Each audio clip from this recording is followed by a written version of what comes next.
नमो हरिहन्ताणं नमो सीताणं नमो आर्याणं नमो वज्रायाणं नमो वे सवसाहुणं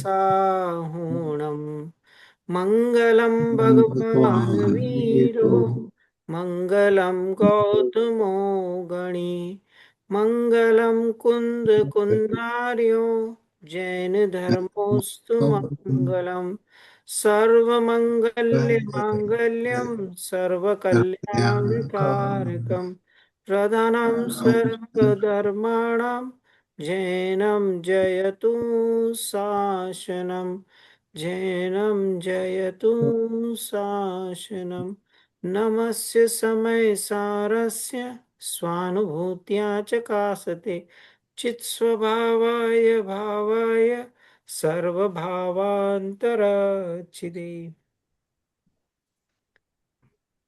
तो ये हमारा दूसरा पेपर और उसमें समय सार का सार कुंद कुंद भगवान और उनकी टीकाकार।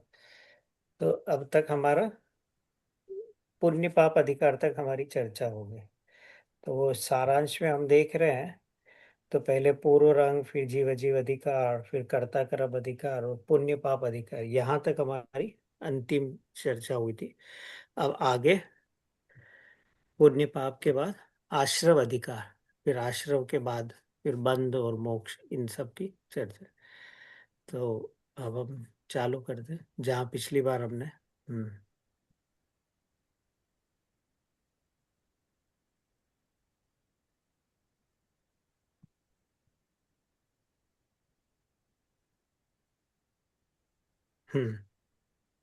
तो पुण्य पाप अधिकार में ये बताया था ना कि शुभाशुभ कर्मों का को हे और मोक्ष के हेतुभूत रत्न त्रय को उपादेय बताया है। अब आश्रव अधिकार, तो आश्रव मतलब कि ये जो पाप और पुण्य, मिथ्यात्व, अवृत्ति, प्रमाद, कषाय, ये सब। तो अब आचार्य इनका वर्णन करते हुए ज्ञानी के अबंध पने की सिद्धि करते हैं। तो आश्रव के चार प्रकार, मिथ्यात, अविरत, कषाय और योग, कि इन चार प्रकार के। तो आश्रव संज्ञ जीव और असंज्ञ दो प्रकार के, मतलब जीव मिथ्यात्व, जीव अविरत, जीव कषाय, योग ऐसा अजीव में। तो अजीव में मतलब कर्म की बात कर रहे हैं कि इधर जीव को मिथ्यात्व के भाव का बंध, मिथ्यात्व का भाव हुआ, मोह, मिथ्या दर्शन का भाव, तो बाहर में उस समय दर्शन मोहिनी कर्म का, फिर अवरति कषाय है तो उधर चारित्र मोहिनी बाकी की कर्म प्रकृतियों का, और ऐसे योग आदि के द्वारा इन सब का। तो ऐसा ही ये दोनों अलग अलग द्रव्य में। तो विविध भेद वाले संग आश्रय जीव में उत्पन्न होते हैं और वे जीव के ही अनन्य परिणाम है। तो ये जो मोह राग द्वेष के भाव है, अवृत्ति के भाव है, कषाय योग, तो कहाँ होते हैं कि जीव में, जीव से अनन्य है। तो जीवकृत रागादि भाव ही नमीन बंध का कारण है। क्या बता रहे हैं? रागादि भाव रहित भाव बंधक नहीं है, वो मात्र ज्ञायक है। जिस प्रकार पेड़ के पके फल से फल गिरने पर पुनः डाली में नहीं जुड़ता, वैसे ही जीव के कर्म भाव गिर जाने पर पुनः जीव के साथ नहीं जुड़ता। तो किसको बता रहे हैं कि भाई बंध का कारण क्या है? कि जीव के बंध का कारण क्या है? कि इसका स्वयं का राग भाव। तो वो जो पुराने कर्म और नए कर्म के बंध की बीच की बीड़ी है, इसका ये आश्रव का भाव। और आश्रव में भी सबसे बड़ा आश्रव, कि मूल आश्रव का कारण क्या है? मिथ्यात्व आश्रव। फिर उसके बाद अवरत, प्रमाद और कषाय। तो यहाँ समय सार में किसकी बात की है? कि जिस ज्ञानी को मिथ्यात्व आश्रव नहीं है उसको बोलेंगे आश्रव ही नहीं है। बाकी के आश्रव की गौण करके यहाँ बात करें कि जो चारित्र मोह के दोष से अल्प आश्रव है, उसको तो यहाँ गिना ही नहीं, अविरत, प्रमाद, कषाय को, योग को। और मूल आश्रव किसको माना है? मिथ्यात्व में पना, ये शरीर में हूँ, ये परद्रव्य में हूँ, ये शुभ भाव मैंने किया। ऐसा जो परद्रव्य में जो तेरी कर्ता बुद्धि है, परद्रव्य में जो तेरी ज्ञाता ज्ञेय की भूल है, ये जो मिथ्या दर्शन का भाव है, ये मूल आश्रव अनंत संसार का। विक्रम जी, दो क्वेश्चन है। हाँ सो इसमें जो समरी है उसमें प्रमाद नहीं लिया है, हाँ, चार वो ही बताया है। प्रमाद को कषाय में इंक्लूड कर लिया, कहीं पांच करेंगे तो कहीं चार करे तो प्रमाद और कषाय में इंक्लूड कर दिया। प्रमत्त में ओके। मतलब वही कषाय के भाव ही है, जिसमें कि हम्म। तीव्र कषाय है और बाकी जो संजलन का, तो दोनों को मिलाकर भी कभी कभी आचार्य चार भी कर देंगे, तो वो प्रमाद और ओके। कषाय को मिलाकर ऐसा। प्रमाद और साइकिल। और कहीं ओके। पांचों को मतलब चारों को मिला है तो बोल देंगे कषाय भाव। मिथ्या साइकिल। अवरति प्रमाद कषाय, तो ये सब है। तो जब तक तेरे मिथ्यात्व का भाव नहीं गया तो सबसे हाँ। मोटी कषाय, तो एक भी कषाय का अंत नहीं तो है। मुझे दूसरा इसमें ये क्वेश्चन, जब भी ये बात चलती है ना, तो मिथ्या तो है ही, पर हाँ मिथ्या तो हुआ भी क्यों? क्योंकि ज्ञान सही नहीं हुआ, तो अज्ञान हाँ इज द कल्प्रेट, राइट? कि हाँ ज्ञान, अपनी समझ सही नहीं हुई तो श्रद्धान की अपेक्षा से हम मिथ्या तो बोलते रहते हैं। तो अज्ञान को क्यों इसमें शामिल नहीं किया? हाँ, मतलब जहाँ मिथ्या भाव है, तो जब तक श्रद्धा का भाव मिथ्या है तो वहाँ ज्ञान को भी मिथ्या संज्ञा मिलती है।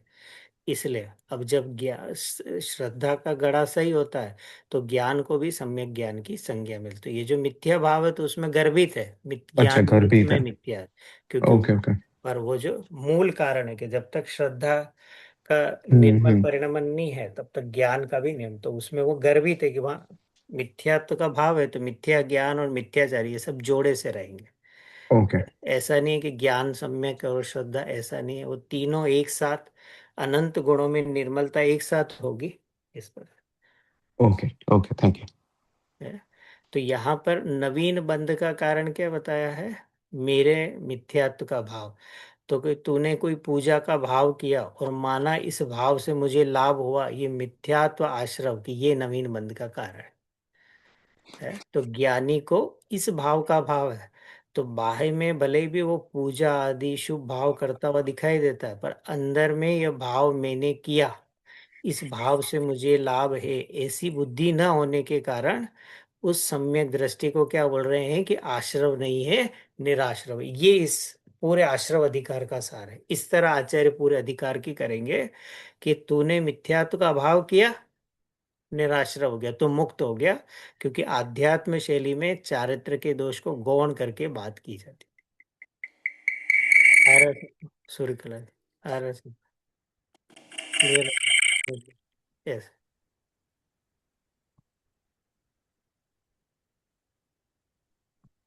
तो अब आगे सम्यक दृष्टि के रागादि भाव रूप भाव आश्रव का अभाव होने से आश्रव पूर्वक होने वाला बंधन, ये जो हम बात कर रहे थे ना, सम्यक दृष्टि के रागादि रूप भाव आश्रव का अभाव, तो कौन से आश्रव का है?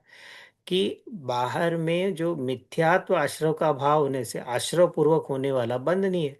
तो सम्यक दृष्टि जीव नवीन कर्मों को नहीं मानता और सत्ता में विद्यमान पूर्व पूर्ववत कर्म मंत्रों को मात्र जानता ही है।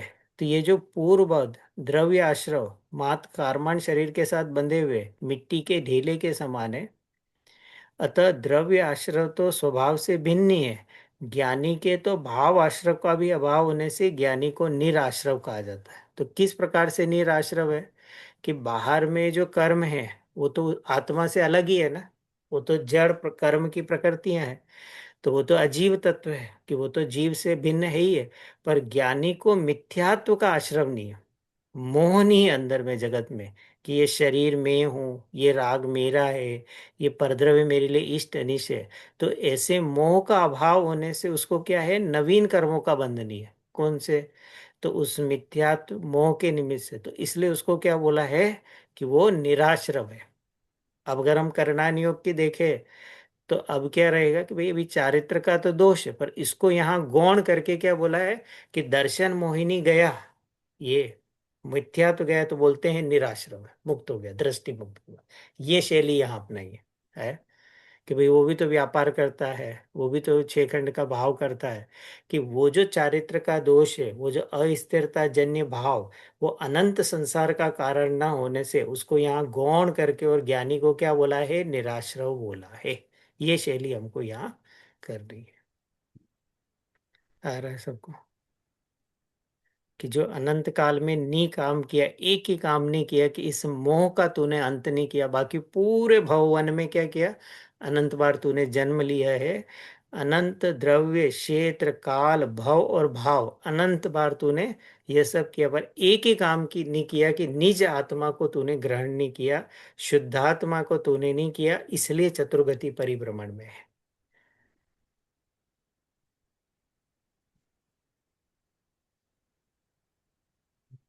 तो ज्ञानी निराश्रव कैसे हैं, इसको आचार्य बता रहे हैं कि ये जो चार प्रकार के द्रव्य आश्रवी ज्ञान दर्शन गुणों के द्वारा, तो नीचे बताया है कि ज्ञान दर्शन गुणों से मतलब आत्मा के ज्ञान दर्शन गुण नहीं लेना, क्योंकि स्वभाव कभी भी बंध का कारण नहीं है, अपितु उदय में आए मिथ्यात्वादी द्रव्य आश्रव आत्मा के ज्ञान दर्शन गुणों को रागादिमय अज्ञान रूप से परिणमित पता है। तो उस भाव में परिणमित ज्ञान दर्शन ही बंध का मतलब, मिथ्यात्व सहित जो ये अंदर में मिथ्या दर्शन मिथ्या ज्ञान का जो भाव है, इसकी आचार्य यहाँ पर बात कर रहे हैं। तो वह ज्ञानी अबंधक है। तो ज्ञान गुण का परिणमन बंध का कारण कैसे हो?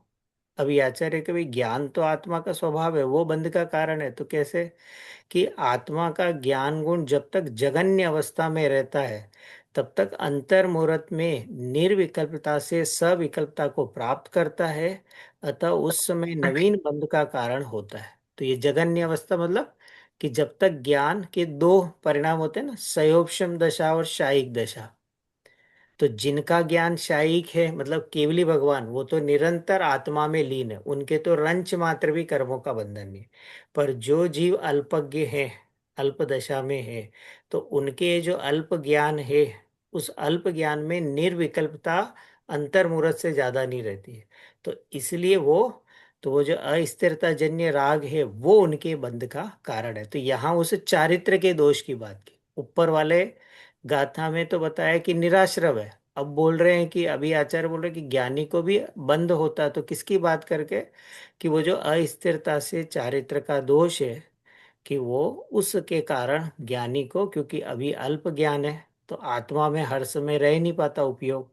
तो जब निर्विकल्प दशा से बाहर आते हैं और जो शुभाशुभ भाव है अगर नीचे की भूमि में, तो वो जो शुभाशुभ भाव है वो बंध का कारण है, इसको यह बोला कि वो भी।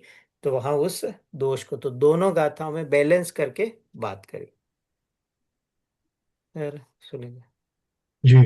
विक्रम जी, यहाँ पे नीचे फुटनोट पे लिखा हुआ था कि मिथ्यात्व आदि द्रव्य आश्रव आत्मा के ज्ञान दर्शन गुण को राग आदि में अज्ञान भाव के रूप से परिणमित कराते हैं। हाँ, तो तो वो बेसिकली ये तो निमित्त नैमित्तिक संबंधी तो है। हाँ, निमित नैमित्तिक। तो वही आया था ना हमने, जब मोक्ष मार्ग अधिकार भी पढ़ा था, तो वहाँ ज्ञानावाणी कर्म, तो वहाँ क्या बताते हैं कि ज्ञान में जब मोह का भाव है, तो उस कारण से ये विपरीत रूप परिणमन करता है। स्वभाव कभी भी बंध का कारण नहीं होगा, पर उस मोह के कारण ज्ञानी वो जगत के पदार्थों में जो इष्ट निष्ठपना होता है, इस कारण उसको वो बंध का भाव होता है। तो आत्मा का स्वभाव तो जानना, और उस ज्ञान में वो क्या करता है कि आत्मा को में एकत्व न करके और पर द्रव्य की ओर लक्ष्य करता है, तो उससे विकार खड़ा होता है, इसकी यह बात चल रही है। तो मोह से, क्योंकि उसको अपनी वस्तु का भान नहीं है कि मैं कैसा अद्भुत अजब गजब पदार्थ हो, और वो अपनी वस्तु को छोड़कर शरीर पर पदार्थ मेरे हैं, तो इनमें ये जो जुड़ान करता है, तो ये मोह के कारण ये जो जुड़ान हुआ अज्ञान, तो वो अज्ञान है, वो उस बंध का कारण है, इसको यह बता रहे जी। हैं। Yes, thank you. यहाँ पे बता रहे हैं नीचे कि जब ज्ञान गुण जगन्य बंध का कारण है, तो फिर आप ज्ञानी को निराश्रव कैसे कहते हो? ऊपर बोल रहे निराश्रव है, ज्ञानी को बंध है। तो उसे आचार्य स्पष्ट करते हैं कि सम्यक दृष्टि के समस्त पूर्व प्रत्यय मतलब कर्म सत्ता में तो विद्यमान है, और वे उपयोग के अनुसार रागादि के बंद करते हैं, जो कि आयु के अलावा ज्ञानावली सात कर्मों का और आयु सहित आठ प्रकार के कर्मों के बंद करने वाले हैं। तो सत्ता स्थिति में ये कर्म निरुपयोग है, कि जैसे बाल स्त्री पुरुष के लिए निरुपयोग्य और वही तरुण अवस्था में उपभोग योग होने पर पुरुष के राग अनुसार उसे बांध लेती है, उसी प्रकार पूर्वगत कर्म उपभोग योग होने पर जीव के रागादि अनुसार बंध के कारण है। तो क्या बता रहे हैं इसमें? कि जैसे हमारे घर में इलेक्ट्रिसिटी आती है ना, तो अब इलेक्ट्रिसिटी का बिल कब देंगे? कि जब हम उसको प्रयोग करेंगे। अब इलेक्ट्रिसिटी तो फुल फोर्स से आ रही है और हम एक भी स्विच ऑन नहीं करें, तो क्या हमें बिल देना पड़ेगा? कि नहीं देना पड़ेगा ना, क्योंकि वो तो आ रही है। पर अगर हमने जो ही एक स्विच ऑन किया, तो जितना हमने यूज किया उतना पैसा देना पड़ेगा। ठीक है। तो बाहर में कर्म का उदय चल रहा है, तो ज्ञानी कितना उस कर्म के उदय में जुड़ता है उतना तो बंद है। पर अगर उस कर्म के उदय में न जुड़कर और ज्ञाता दृष्टा स्वभाव में रह जाए कि जगत का कोई पदार्थ मेरे लिए इष्ट अनिष्ट नहीं है, पर द्रव्य से मेरा कोई संबंध नहीं है, तो कोई भी कर्म इसे बंद नहीं करा सकता। तो उदाहरण कैसा दिया कि कोई है, पुरुष है, और अगर उसकी बचपन में शादी हो, तो अब अगर उसकी जो पत्नी है वो अभी बाल्य अवस्था में, अभी तो भोग के लायक नहीं है, अब जब वो तरुण हुई भोग के अवस्था के लिए, पर अगर उस समय पुरुष को राग हो तो वो बंद, वो उसके राग में, और नहीं हो तो नहीं हो। इसी प्रकार यहाँ पर है कि वो जो पूर्ववत कर्म सत्ता में पड़े हैं, अगर उस समय ज्ञानी उनका लक्ष्य न कर कर और ज्ञाता दृष्टा स्वभाव में रह जाए, तो कोई जगत का संयोग उसे दुखी नहीं कर सकता, उसे विकार रूप नहीं कर सकता। आ रहा है कश्मीर भाई? आ रहा है इसमें? क्या बता रहा है इसमें? है ना? तो सबसे पहले तो सम्यक दृष्टि जीव की बात की, तो उसको जगत के किसी भी पदार्थ में अपना मन तो है ही नहीं, परमाणु मात्र भी मेरा नहीं है, जो शुरू की गाथा में है ना, कि सम्यक दृष्टि किसी भी जगत की चीज को अपना नहीं मानता, ये ऐसी प्रतीति है। अब इस प्रतीति पूर्वक जूजू आत्मा में ढलता जाता है, उतना उतना राग का कषाय का अभाव होता जाता है। जगत के पदार्थ इसे कषाय कराते नहीं है, ये स्वयं उनका संग करके कषाय करता है। जैसे बाहर में बहुत सारी चल रहा है जगत में, अगर ये अपना उपयोग वहां लाए तो दुखी हो, अगर वहां उपयोग ना लगाए और अपने ज्ञान स्वभाव में रहे, तो जगत का कोई पदार्थ इसे राग भाव आकुलित करा नहीं सकता। आ रहा है सबको? है। मतलब विषय एकदम गंभीर है, इसलिए बहुत शांति से धीरे से समझने लायक। सो विक्रम जी, यहाँ पे ये बोला है कि कोई वस्तु को देख के आपका मन होता है कि हाँ ये हमें चाहिए, ये कार चाहिए, वो चाहिए। हम्म। तो उस वस्तु का दोष नहीं है ये मेरा दोस्त। हमारे, ये हम्म। मतलब आई एम रेस्पॉन्सिबल यहाँ रहना चाहिए कि मैं ही डिपेंडेंट हूँ, मैं ही हाँ, रिस्पॉन्सिबल हूँ इसके लिए। उसके लिए मैं ही वस्तु, क्योंकि वो परद्रव्य तुझे राग नहीं कराते, तू उसका संग करता है, तो तू, तुझे किसी चीज को जानने हुई। अब जगत में बाहर में अब कोई कोई भी चीज है, तू वेबसाइट पे गया तो तेरी अंदर में हुई ना, तो तू अपने स्वरूप का घात करके और उसको जानने गया, तो ये जो पर को जानने की इच्छा है, ये तेरे बंध का कारण है, इसको ये बता रहे। और वहां जानने जाएगा तो तुझे उसमें, तो ये जो जानने की इच्छा हुई है, ऐसा राग भाव और फिर करेगा, तो उसमें नाना प्रकार के विकल्प करके आकुलता करके जीव स्वयं दुखी होता है। भारत पाकिस्तान का मैच चलना, तू अपने क्यों कर्म बंधन बढ़ा रहा है? न भारत कोई भी दोनों टीम तुझे देने वाली कुछ नहीं है। ये पाकिस्तान, हम्म। ये ईरान वॉर चल रहा है, उससे तुझे क्या लेना देना है? ऐसे जब भगवान को भी तो दिख रहे हैं सब दृश्य, भविष्य में जो युद्ध होंगे वो भी दिख रहे हैं। तो जैसे ज्ञानी धर्मात्मा स्वभाव में लीन है, तो तू भी जब तक आत्म तत्व में लीन नहीं होगा, तब तक क्या रहेगा? नवीन कर्मों का बंध करके और संसार परिक्रमण चलता रहेगा। अब के अगर इस मनुष्य भव में तूने आत्मधर्म का कार्य नहीं किया, तब आगे भूल जाना कि वापस मौका भी मिलेगा। मौका भी नहीं मिलेगा। अभी तो मौका मिल गया है, गलती से तो उस चने की भाड़ में से निकल कर आ गया।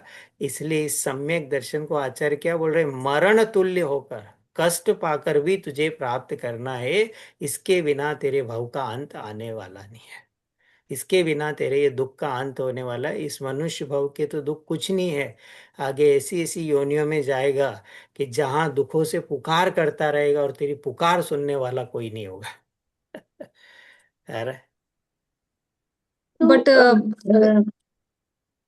अगर टाइम नहीं आया तो हम ये बोलेंगे ना कि ये तो मेरा क्रमबद्ध पर्याय तो है, मुझे जिसे तो क्रमबद्ध टेस्ला समझ अच्छी में लग आ रही। गया उसका टाइम आ गया। नहीं नहीं, वो ये बात। एज अ एक्सक्यूज भी यूज करते हैं ना विक्रम जी की हाँ, तो इसीलिए तो मेरे यहाँ पढ़े भाव। हैं, एक्सक्यूज कर करके तो हम पंचम काल में आए। अगर एक्सक्यूज नहीं करते तो हम पहले ही चले गए होते ना। हम होते और महावीर भगवान जब निकलते तो हमें, जब नमो सिद्धाणम बोलते तो हमें आता। तो वो तो निकल लिए, हम यहाँ अटक गए। ये बता और रहे विक- हैं। और विक्रम जी ऐसे भी कहते हैं ना कि जिसको क्रमबद्ध पर्याय समझ में आ गया वो सम्यक हम्म। दृष्टि हो जाते हैं। बस। हाँ, रियल में सप्तषि समझ आया दिनागम तो। का एक एक सिद्धांत किसके लिए? आत्मानुभूति के लिए है। तो तू अंदर में भाषा में तो बोलना सीख गया, पर अंदर में भावों में परिणमन नहीं हुआ, इसलिए तेरी कर्ता बुद्धि बनी रहती है। मैं नहीं सोचूंगा तो होगा कैसे? ये जो कर्ता बुद्धि है, ये वस्तु स्वरूप को न समझने से होती है। कि तेरे सोचने से जगत के पदार्थ चलेंगे, कि वो स्वयं चल रहे हैं। ये सब बातें तुझे बिठानी है। कितनी जगह कष्ट पाकर तुझे समझना है। यहाँ तो अगर ढीला रह गया और थोड़ा सा भी कार्य अधूरा रहा, तो फिर बाद में चांस मिलेगा नहीं। है। अ, तो विक्रम जी ये जो मतलब अभी जो डिस्कस किया वो बात वही हो गई ना कि परद्रव्य में इष्ट अनिष्ट बुद्धि। हाँ। बस तो और परद्रव्य में क्योंकि अपने को अधूरा मानता, तभी तो परद्रव्य से इष्ट निष्पन्ना मानता है। इष्ट अनिष्ट कि बुद्धि। मैं और अधूरा हूँ और ये मिलेगा तो मैं पूरा हूँ। ये हूँ, ये मुझे इससे मेरे को हाँ, खतरा है, तो मैं हटाना चाहता हूँ, इसलिए वो दुखी रहता और ये जो कर्म उदय में आए और उसमें यदि हमारी मतलब उस टाइम हम हमारा बंद ना हो, पर ये वही हो गया कि हम जब कर्म उदय में है, अ, तो हम हमारे परिणामों पे डिपेंड करेगा। तो हमें अपकर्षण उत्कर्षण करने की शक्ति है। है। मतलब हम में अभाव करने की शक्ति। उपकरण। उत्कर्षण अपकर्षण हुआ वो तो और बंधन हुआ। कि मैं अगर उस समय अपने ज्ञान स्वभाव में रह जाऊं और उस दृश्य में तो जुड़ान ना करूं, अभाव तो ही। नवीन कर्मों का अभाव, बंधन नहीं होगा। तो वो श्रृंखला, वो ब्रेक लग जाएगा। तो ये जो ब्रेक लगाना, ये मेरे हाथ में है। कि मैं अपने स्वभाव सन्मुख रहूं, ज्ञान स्वभाव पे रहूं। जगत का कोई भी दृश्य मेरे लिए कि देखने लायक नहीं, ऐसा अपने ज्ञान स्वभाव पे जमा रहे। तो तेरे अंदर में स्वभाव की आराधना, धर्म आराधना और धर्मी जीवन प्रारंभ होगा। ओके। है। Thank you. जो छोटा सा जैसे उदाहरण लेते हैं कि कर्म का उदय आया, शरीर में रोग आया, दो चार रोग आने लगे। तो अब क्या हुआ कि तू उन रोगों में इतना हो गया, अरे मेरे साथ ये हो गया, मेरे साथ ये हो रहा है। पर उस समय वो कर्म का फल तो शरीर में आया ना। पर उस शरीर का में तूने अपनापन कर रखा, तो तुझे क्या लगा? मुझे आया, मेरी हेल्थ डाउन हो रही है, मेरे कानों में ये हो गया, मेरे ये हो रहा है, मेरे अंदर में हार्ट में ये सब तो शरीर में हो रहा है ना। हार्ट तेरे में कहाँ है? तेरे में तो ज्ञान है, दर्शन है, सुख है, वीर है, तेरे में हार्ट कहाँ है? भाई तो खुद ही तो बोल रहा हार्ट में हुआ, पर तू हार्ट है कि जीव है? ये जीव अजीव का भेद क्या है? तो केवल ये जिनवाणी को शब्दों तक नहीं रखना है, उसका भाव भी अंदर में हो कि वास्तव में ये शरीर परद्रव्य है, परिवार परद्रव्य है, ये राग प्रभाव है। ऐसा परद्रव्य को परद्रव्य मान, ये परद्रव्य को परद्रव्य नहीं मानता, परद्रव्य को स्वद्रव्य मानता है। यही तो है, यही तो मेरी बेटी, यही तो मैं हूं। ऐसा कर करके आत्मा को मार डाला है। इतना मेपना है, उसके लिए अपनी आत्मा का कार्य ढीला करता है, अनंत काल से यही गलती करता है। इसलिए कि ये मोह भाव तुझे आया है, पर ये मोह भाव भगाने के लिए जितना पौरुष चाहिए वो तू करता नहीं है। कारण देगा तो कार्य, कारण देता ही नहीं तो कार्य कैसे होगा? अरे। विक्रम जी, हाँ। ये मैंपना मतलब हटाना नहीं है, मैंपना जहां लगाना है वो स्व है। हाँ, राइट। तो स्व की अधिकता आएगी तो पर से हटेगा ना, तो अपना हाँ आत्मा खाली डब्बा नजर आता है ना। तो ये हाँ। शरीर, संयोग, धन संपदा, गाड़ी, ये सब नजर आता है। आत्मा में तो क्या है? कुछ नहीं है ना। अरे आत्मा अनंत आनंद का धनी है। एक बार जाकर 1 सेकंड का अनुभव, तेरे अनंत 1 सेकंड की बात कर रहे हैं। तो पूरे 84,600 सेकंड में 1 सेकंड नहीं है आत्मा के लिए तेरे पास। इतना कितना 6 खंड में बिजी है। ये आचार्य भगवान बोल रहे हैं।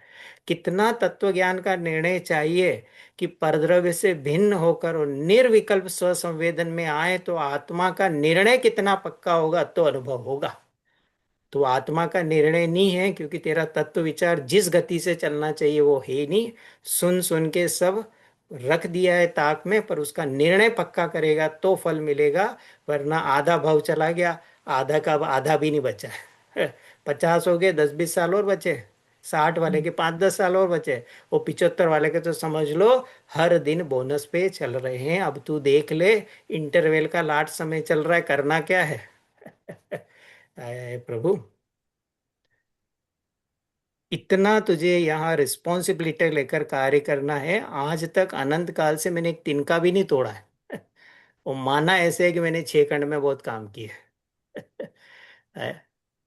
तो एक प्रश्न यहाँ पे हाँ उठता है, मुझे समझ में नहीं आ रहा कि हाँ अब हम जो लोग सब जैन धर्म पढ़ रहे हैं, जो अभी हमारे को ये सब बातें सुनने को मिल रही हैं, तो हाँ हमारे अलावा जितने और लोग हैं वो तो सब निगोद में जाएंगे, क्योंकि उन्हें तो ये सब कुछ सुनने को ही नहीं मिल रहा।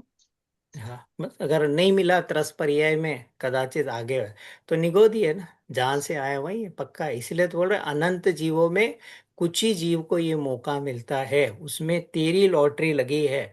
और इस लॉटरी को एनकेश नहीं किया तो उस निगोद में जाने में अल्प समय नहीं लगेगा, क्योंकि त्रस पर्याय का काल कितना है? जितनी देर गेंद हवा में रहती है, बाकी तो काल जीव वही बढ़ता है। इसलिए इस मनुष्य भव की बार बार आचार्य कि सब काम छोड़कर अपना रत्न त्रय का काम कर। ओनली एक ही रिस्पॉन्सिबिलिटी है, मुझे, मेरी आत्मा को दुख, और कोई नहीं है, क्योंकि बाकी सब द्रव्य अपना अपना कार्य कर रहे हैं। तो कुछ नहीं कर रहा है, बचपन से माँ के गर्भ में लेकर आज तक आया, आज तक तूने तिनका भी यूं नहीं किया। केवल भ्रम हुआ है कि मैंने धन कमाया, धन कमाया। अरे वो तो अपने कारण आता, तू क्या करता? तू कमाने वाला है तो 50,000 करोड़ होने चाहिए तेरे बैंक में। ये आचार्य भगवान हमको बोल रहे हैं। और जिसके पास 50,000 है उसको बोल रहे हैं 1 लाख करोड़ हो। है। तो जो विश्व का सबसे बड़ा धनपति, उससे पूछा जाता है तेरे पास इससे डबल धन क्यों नहीं है? क्या बोलता है? दैट इज माई लिमिट, कि तेरे कारण नहीं था, पूर्व का पुण्य का उदय था तो कचरा इकट्ठा हो गया। तो ये कचरा यही मिला है, यही छूटने वाला है, पर लेके कर गया। इसलिए बोला है कि ये महाभाग्यवान के कान में पड़ती है। और तू वो भाग्यवान का जीव है कि जिसके काल में महावीर भगवान न होते हुए वाणी पड़ गई है। तू इस महावीर की वाणी को लजाना मत, उनका सपूत बनना, कपूत मत बन जाना। कपूत क्या करेगा? इधर से सुना इधर निकाल दिया। सपूत क्या करेगा? इधर उतारेगा। कि अगली महावीर जयंती आएगी तब तक प्रभु मैं रत्न त्रय के साथ पूजा करने आऊंगा, तब दो पूजा चलेगी। एक एक परिणति परिणति अंदर की अंदर की। पूजा करेगी और एक परिणति बाहर की पूजा। इस रत्न त्रय के साथ कब पूजा करेगा? अज्ञान के साथ तो बहुत पूजा की, एक बार सम्यक दृष्टि बनकर पूजा कर। ये आचार्य भगवान को बोल है ना?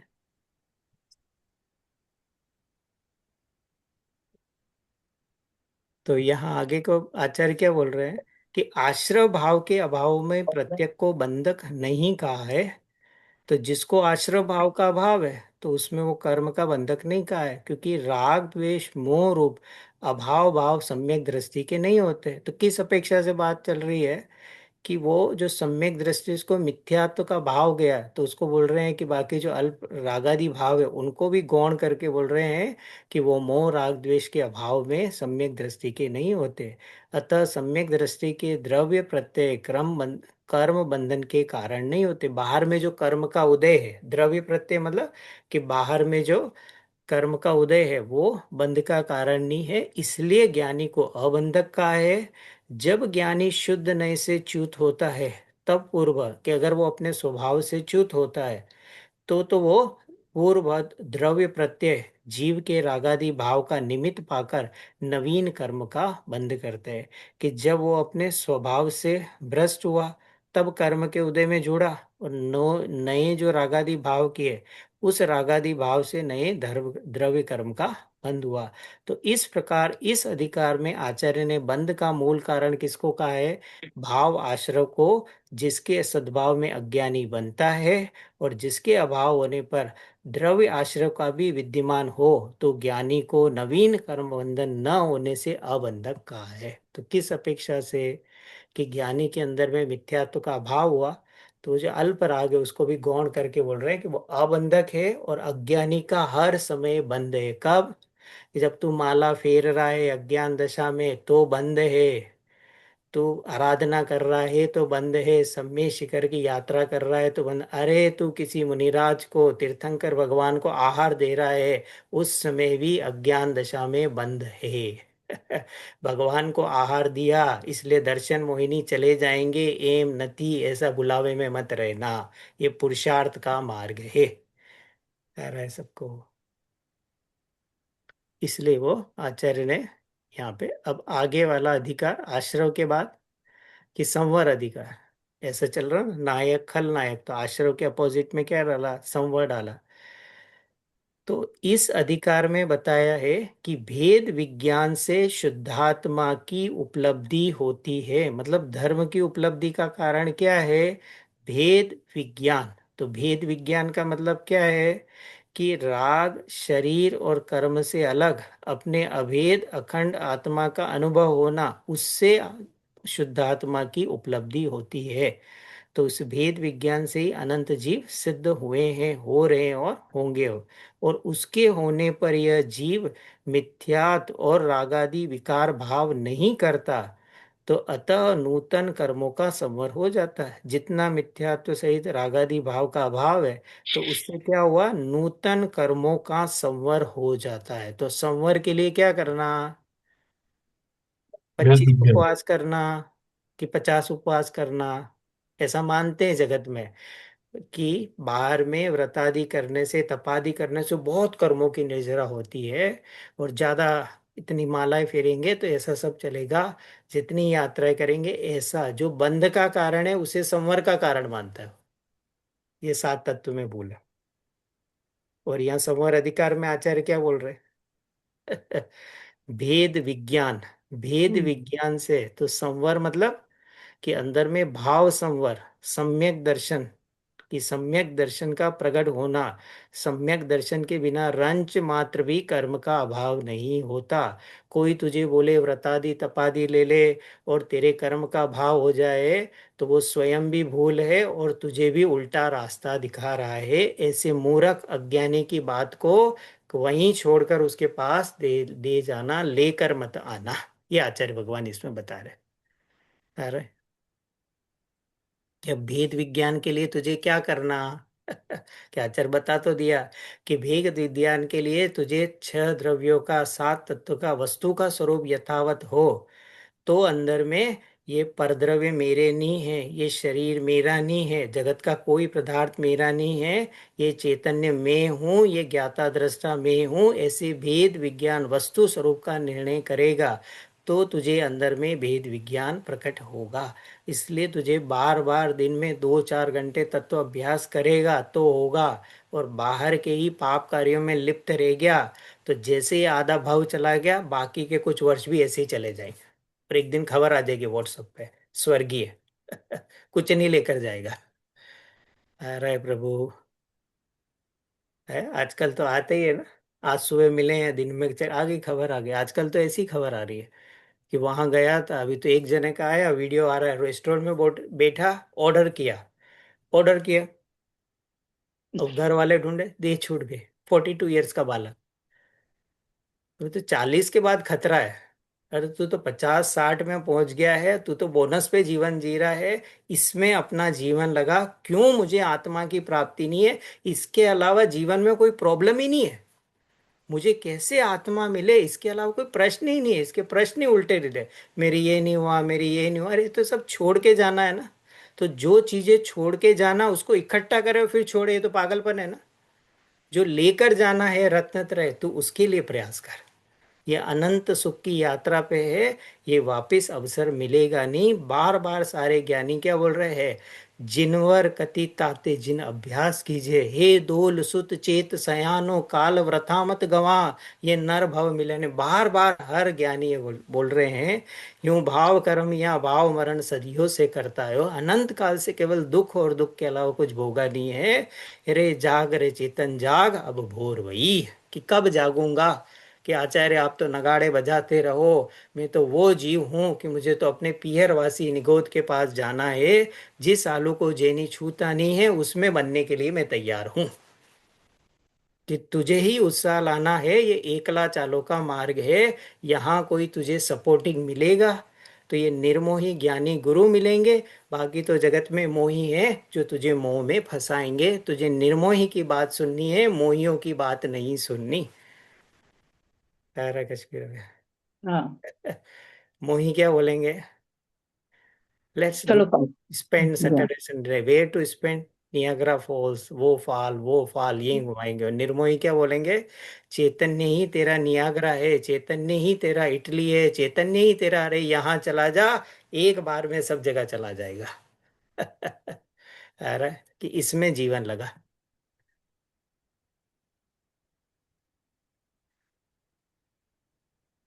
तो अब आचार्य बोल रहे हैं, निश्चय से उपयोग उपयोग में है, क्रोधादि में उपयोग नहीं, और क्रोध क्रोध में ही है, उपयोग में क्रोध नहीं। ये भेद विज्ञान चल रहा है ना संवर में। तो क्या बता रहे हैं कि ज्ञान में विकार नहीं है और विकार में ज्ञान नहीं है, ज्ञान में ज्ञान है और विकार में विकार है। तो दोनों में कैसा है कि दोनों के प्रदेश भिन्न भिन्न है। तो उपयोग में उपयोग है, क्रोधादि में उपयोग नहीं। क्रोध क्रोध में है, उपयोग में क्रोध नहीं। इस प्रकार 8 कर्म के कर्म और 9 कर्म का उपयोग नहीं, और उपयोग में कर्म, कर्म भी जड़, 9 कर्म भी जड़, और कर्म और 9 कर्म के लक्ष्य से भाव कर्म है वो भी जड़। तो ये जो रागादि भाव है ये मेरे ज्ञायक के बाहर ही बाहर है। तो जैसे पानी का गर्म पना पानी की शीतलता को प्रभावित नहीं करता है, ऐसी ये रागादि भाव मेरे ज्ञायक के बाहर ही बाहर रहते हैं। तो उपयोग चैतन्य का परिणमन होने से ज्ञान स्वरूप है, और क्रोधादि भाव कर्म, ज्ञानावर्णी द्रव्य कर्म और शरीर आदि 9 कर्म सभी पुद्गल के परिणाम होने से जड़ है। अतः उपयोग और क्रोधादि में प्रदेश भिन्नता होने से अत्यंत भेद है। इस प्रकार उनके परमार्थिक आधार आधेय संबंध नहीं है। ऐसे ज्ञान ही भेद विज्ञान है। क्या बोल रहे हैं? आधार और आधेय संबंध आया। तो क्रोध का आधार क्या, किसके आधेय से होता है? कि क्रोध और पुद्गल के बीच में आधार आधेय संबंध है। आत्मा के आधार से तो ज्ञान और आनंद होता है। आत्मा का और ज्ञान का आधार आधेय संबंध है। आत्मा और राग का आधार आधेय संबंध नहीं, क्योंकि दो भिन्न वस्तुओं में आधार आधेय संबंध नहीं होता। आ रहा है? भाव पकड़ में आया? क्या बोल रहे हैं? अज्ञानी जीव क्या करता है कि ये जो क्रोधादि भाव हुए, पाप और पुण्य के भाव है, उनको आत्मा का मान लेता है, जबकि वो आत्मा से भिन्न जाति के हैं। तो जैसे स्फटिक मणि है, और स्फटिक मणि के पास में हमने कोई लाल फूल रखा, पीला फूल रखा, तो उस लाल और पीले फूल में स्फटिक मणि लाल और पीला हो गया। अब उस स्फटिक मणि को देखने की दो दृष्टि है। एक, जो स्फटिक मणि का जानकार है वो क्या बोलता है, उसको पूछा स्फटिक मणि कैसी दिखती है, तो बोलता है स्वच्छ। और जो स्फटिक मणि का जानकार नहीं वो क्या बोलता है, स्फटिक मणि लाल है, पीली है। तो अंतर क्या हुआ? ऐसे ही पर्याय में विकार है, और इस विकार में अज्ञानी क्या मानता है, ये विकार मैंने किया, ये विकारी भाव मैंने किया, ये पाप पुण्य का भाव मेरा है। तो उसने भेद विज्ञान नहीं किया। और ज्ञानी ने क्या किया कि ये जो विकारी भाव हैं ये मेरे ज्ञान में प्रवेश पाते नहीं। मेरे ज्ञान में तो जानन हारा ज्ञात होता है, ये ज्ञायक सो मैं हूं, ये राग में, ऐसा भेद खड़ा करता है। तो वो उस होने वाले भूमि का योग्य होने वाले राग का मात्र साक्षी है। अपनी इच्छा अनुसार तो जीव विकल्प भी नहीं ला सकता।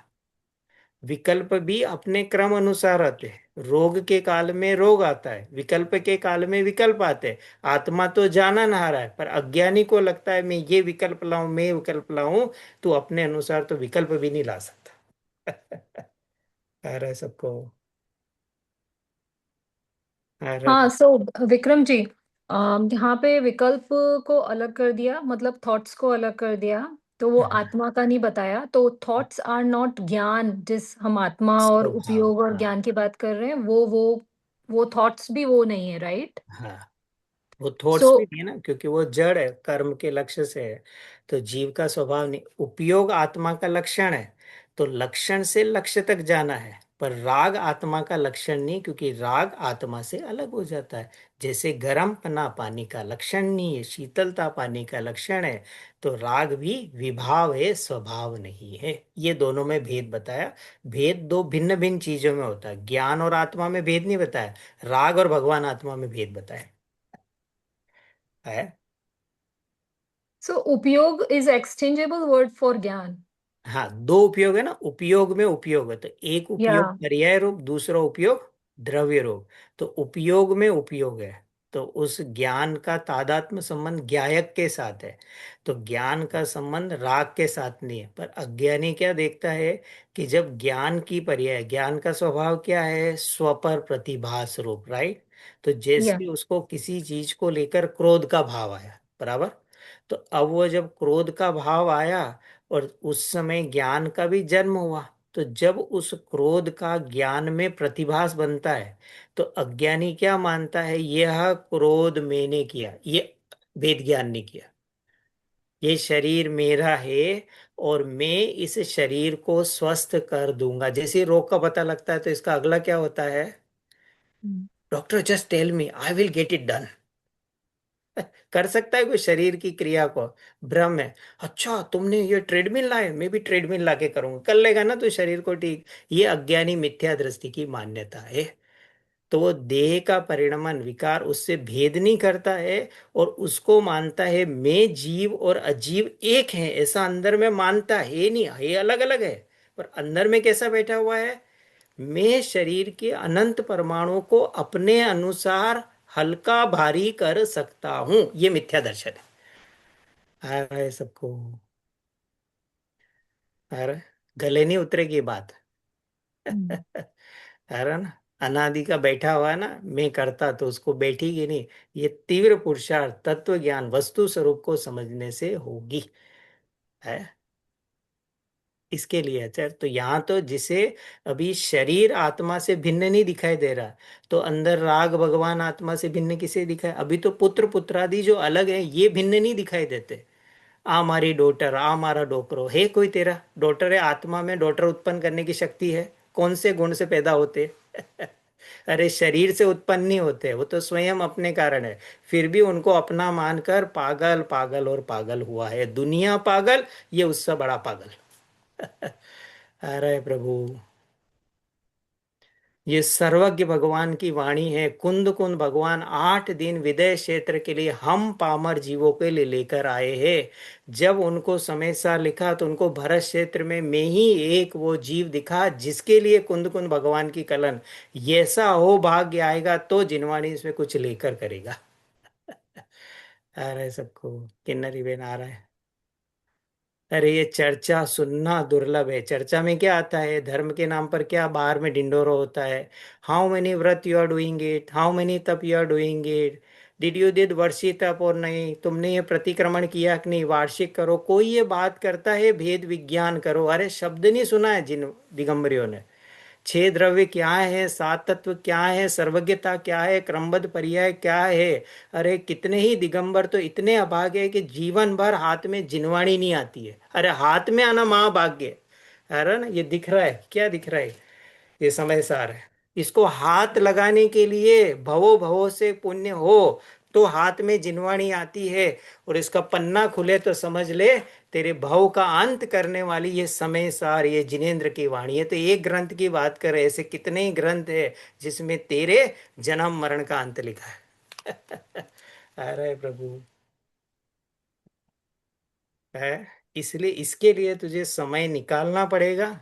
कठिन कहकर है और ऐसे टालेगा, इससे तेरा काम होगा नहीं। तुझे मर कर कष्ट पाकर भी इस कार्य को करना है। इसके बिना तेरे जीवन में शांति आने वाली नहीं है। ये दुखमय जीवन चलता रहेगा, रोग जकड़ लेंगे, बुढ़ापा आ जाएगा, एक सीनियर सिटीजन होम में पड़ा रहेगा, सुबह बस आएगी छोड़ देगी, और वहां बस ताश पत्ती खेलता रहेगा। और वो भी हाथ चल रहे तब, उसके बाद तो वो भी नहीं चलने वाले। और वहां पे भी कैसी हालत होती है, तो सुनेगा तो रोना आ जाएगा कि उन बच्चों की, उनकी भी क्या हालत है। अभी एक 79 89 ईयर्स के एक मिले मुझे, बहुत ओल्ड सिटीजन थे, और वो सीनियर सिटीजन होम के ऐसे दुख आए ना, सुनते सुनते मेरी आंखों से आंसू आ गए, इतनी हालत उनकी खराब है।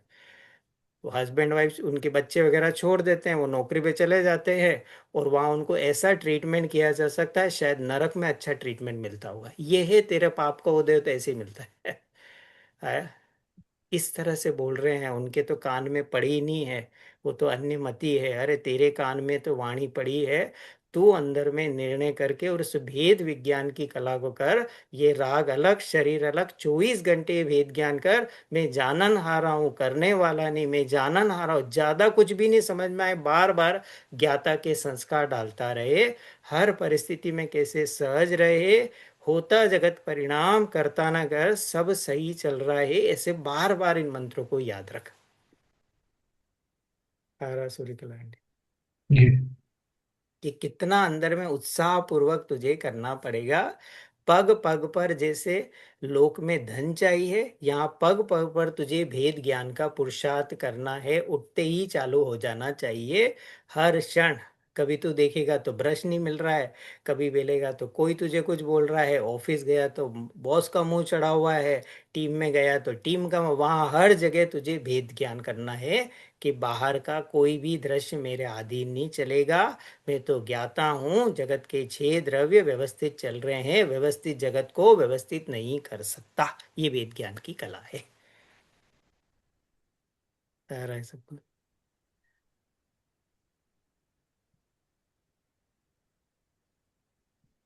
तो अब आगे आचार्य क्या बोल रहे कि जब जीव को उक्त भेद विज्ञान हो जाता है, तब वो उपयोगमय जीव उपयोग के अतिरिक्त अन्य भाव को नहीं करता। तो अंदर में ज्ञान का निर्मल परिणमन, सम्यक दर्शन, ज्ञान चारित्र प्रारंभ होता है। तो भेद विज्ञान के द्वारा अपने शुद्ध स्वरूप को जानने के पश्चात ज्ञानी कर्मों के द्वारा सताए जाने पर भी अपने ज्ञानित्व को नहीं छोड़ता, और निरंतर शुद्धात्मा का ही अनुभव। बाहर में कर्म के उदय हैं, और उन कर्म के उदय में ज्ञानी कैसा है, ज्ञाता दृष्टा सहज स्वभाव के आश्रय से है।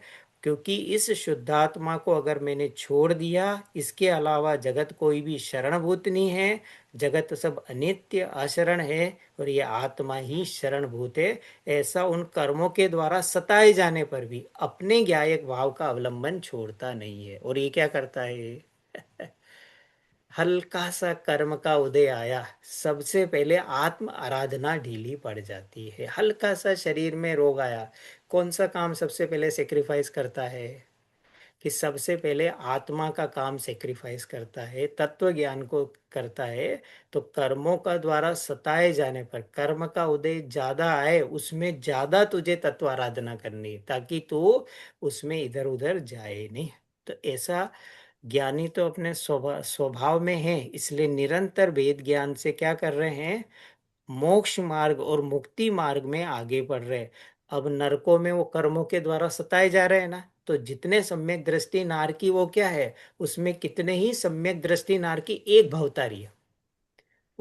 निकलेंगे नरक से, 7वें नरक को छोड़ दो, पहले से 6ठे नरक में निकलेंगे, और यहाँ आगे आके अपनी आराधना पूरी करेंगे। इसने असंख्यात नार की है, कर्मों के द्वारा इतनी भयंकर वेदना में भी अपने सम्यक दर्शन को अंदर में गिरने नहीं देता। ऐसा तीव्र पुरुषार्थ वो वहां कर रहे हैं। ऐसा कर्म का उदय तेरा नहीं है जैसा वहां पर है। फिर भी तू बाहर के इन पर द्रव्य और पर भाव में क्या रहता है, सुख बुद्धि और कर्ता बुद्धि जानकर वहीं रचा रहता है कि ये मेरी ड्यूटी है रमन।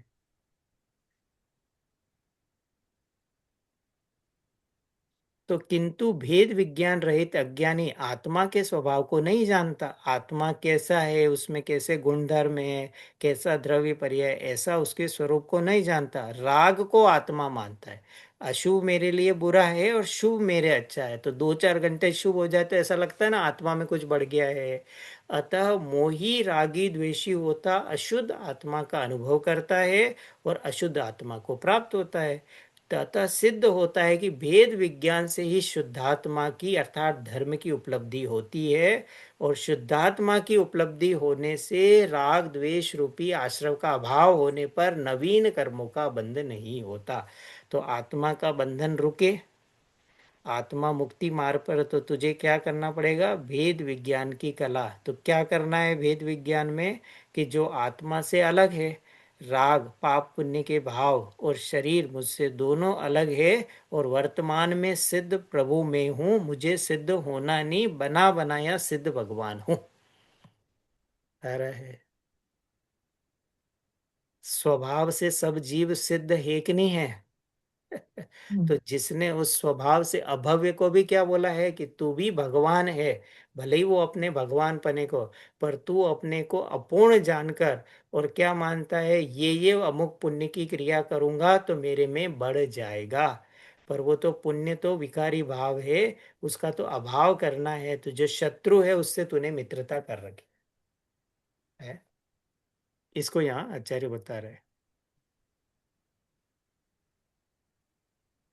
संवर के कर्म क्रम को आचार्य बताते हैं कि मिथ्यात्व अज्ञान अविरत योग का अभाव होने से ज्ञानियों के आश्रव का निरोध होता है, और आश्रव का निरोध से आश्रव गया तो क्या हुआ? कर्म का निरोध हुआ, मतलब भाव कर्म गए तो द्रव्य कर्म, और कर्मों का निरोध होने से क्या हुआ? नो कर्म का निरोध हुआ, और नो कर्म का निरोध होने से संसार। तो अब संसार का अभाव करना है तो तुझे क्या करना है? अपने अंदर में मोह राग आदि भाव का अभाव करना है, और उसके लिए क्या करना है? स्वपर भेद विज्ञान का निरंतर अंदर में प्रज्ञा चेनी का प्रयोग करना है। अतः स्पष्ट है, भाव आश्रय रहित भेद विज्ञानी जीव के संबर का सद्भाव होने से, भाव आश्रव से रहित है, और जो भेद विज्ञानी है जीव उसके संवर का सद्भाव है होने से संसार का अभाव भी शीघ्र होता है। तो किसके संसार का अभाव शीघ्र होता है? जो अंदर में राग को अपना अलग करके, और ये ज्ञायक सो मैं हूँ, ये चैतन्य आत्मा सो मैं हूँ, ऐसे आत्मा का अनुभव में लेता है, वही मोक्ष को प्राप्त करता है। इसके अलावा मोक्ष की और कोई विधि नहीं है।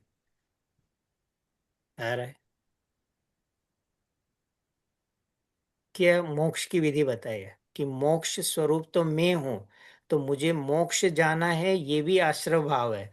मैं वर्तमान में मोक्ष स्वरूप हूं, ऐसी द्रव्य दृष्टि का बल जिसे आएगा वो मोक्ष जाएगा, क्योंकि मैं तो मोक्ष की खदान हूं, मुझे दूसरा मोक्ष लेकर करना क्या?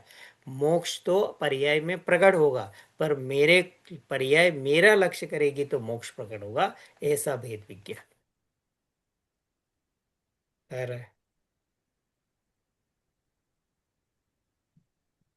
सर अब इसमें एक बात पूछना चाहती हूँ।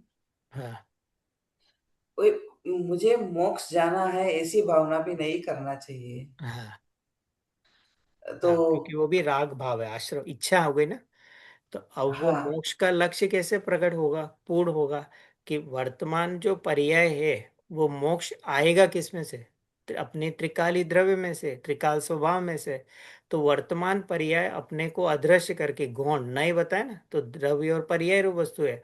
तो वर्तमान पर्याय अपने को भूल कर और ये स्वीकार करे कि मैं मोक्ष स्वरूप हूँ, तो मोक्ष प्रकट हो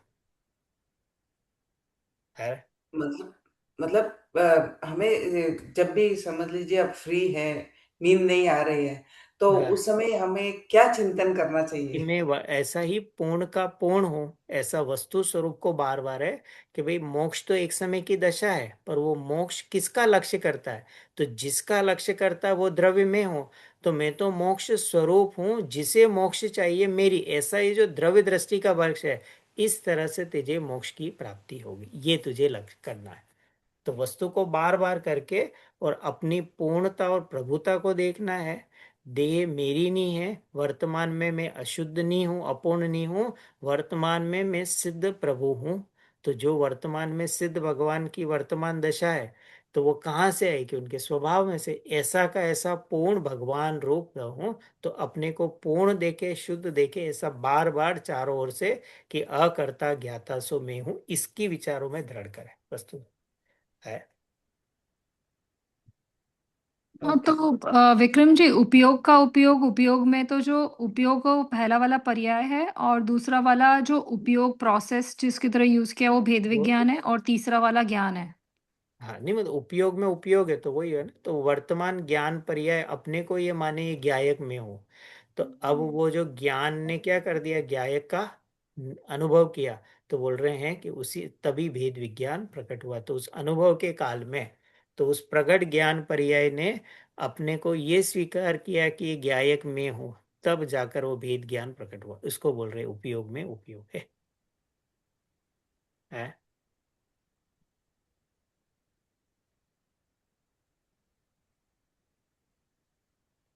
इस प्रकार जो भेद विज्ञानी जीव शुभ अशुभ योग को रोककर, क्या वो लिख रहे आचार्य यहाँ पे, शुभ और अशुभ, क्योंकि शुभ अशुभ क्या है, शुभ भी बंध का कारण है और अशुभ भी बंध का कारण है। तो तू अशुभ से निकलकर शुभ में आया और माने धर्म हो गया, तो मिथ्यात्व का महापापों के चतुर्गति परिभ्रमण में, कि वहां तुझे धर्म ने शुभ अशुभ का निरोध करके, योग को रोककर और दर्शन ज्ञान मतलब अपने ज्ञायक भाव में स्थिर रहे और इच्छा से विरत हो, राग से विरत हो और सर्व संग से, शरीर और परद्रव्य से रहित हुआ और नो कर्म का ध्यान नहीं करता, आत्मा को आत्मा द्वारा ही ध्याता है, एकत्व का चिंतन करता है, वह दर्शन ज्ञान में अनन्य होता, अल्प काल में कर्मों से रहित आत्मा को। तो यहाँ आचार्य ने क्या बताया ध्यान की विधि, कि पर्याय ध्यान करेगी, तो ध्यान करने के लिए ध्येय कौन है, कि तेरा त्रिकाली ध्रुव तत्व है। तो सबसे पहले जीव क्या करेगा, कि अगर तुझे कर्मों से मुक्त होना है, तो तुझे क्या करना है, कि राग शरीर और परद्रव्य की समस्त जगत के हटकर और ये ज्ञानानंद सो मैं हूँ ऐसे ज्ञायक स्वभाव में का ज्ञान श्रद्धा और लीनता करेगा, तो अवश्य कर्मों से मुक्त हो जाएगा। ये बता रहे आचार्य। इस तरह करके इस संवर अधिकार की अंत कर रहे। इस प्रकार आचार्य ने मिथ्यात्व आश्रव को मूल हेतु बताया।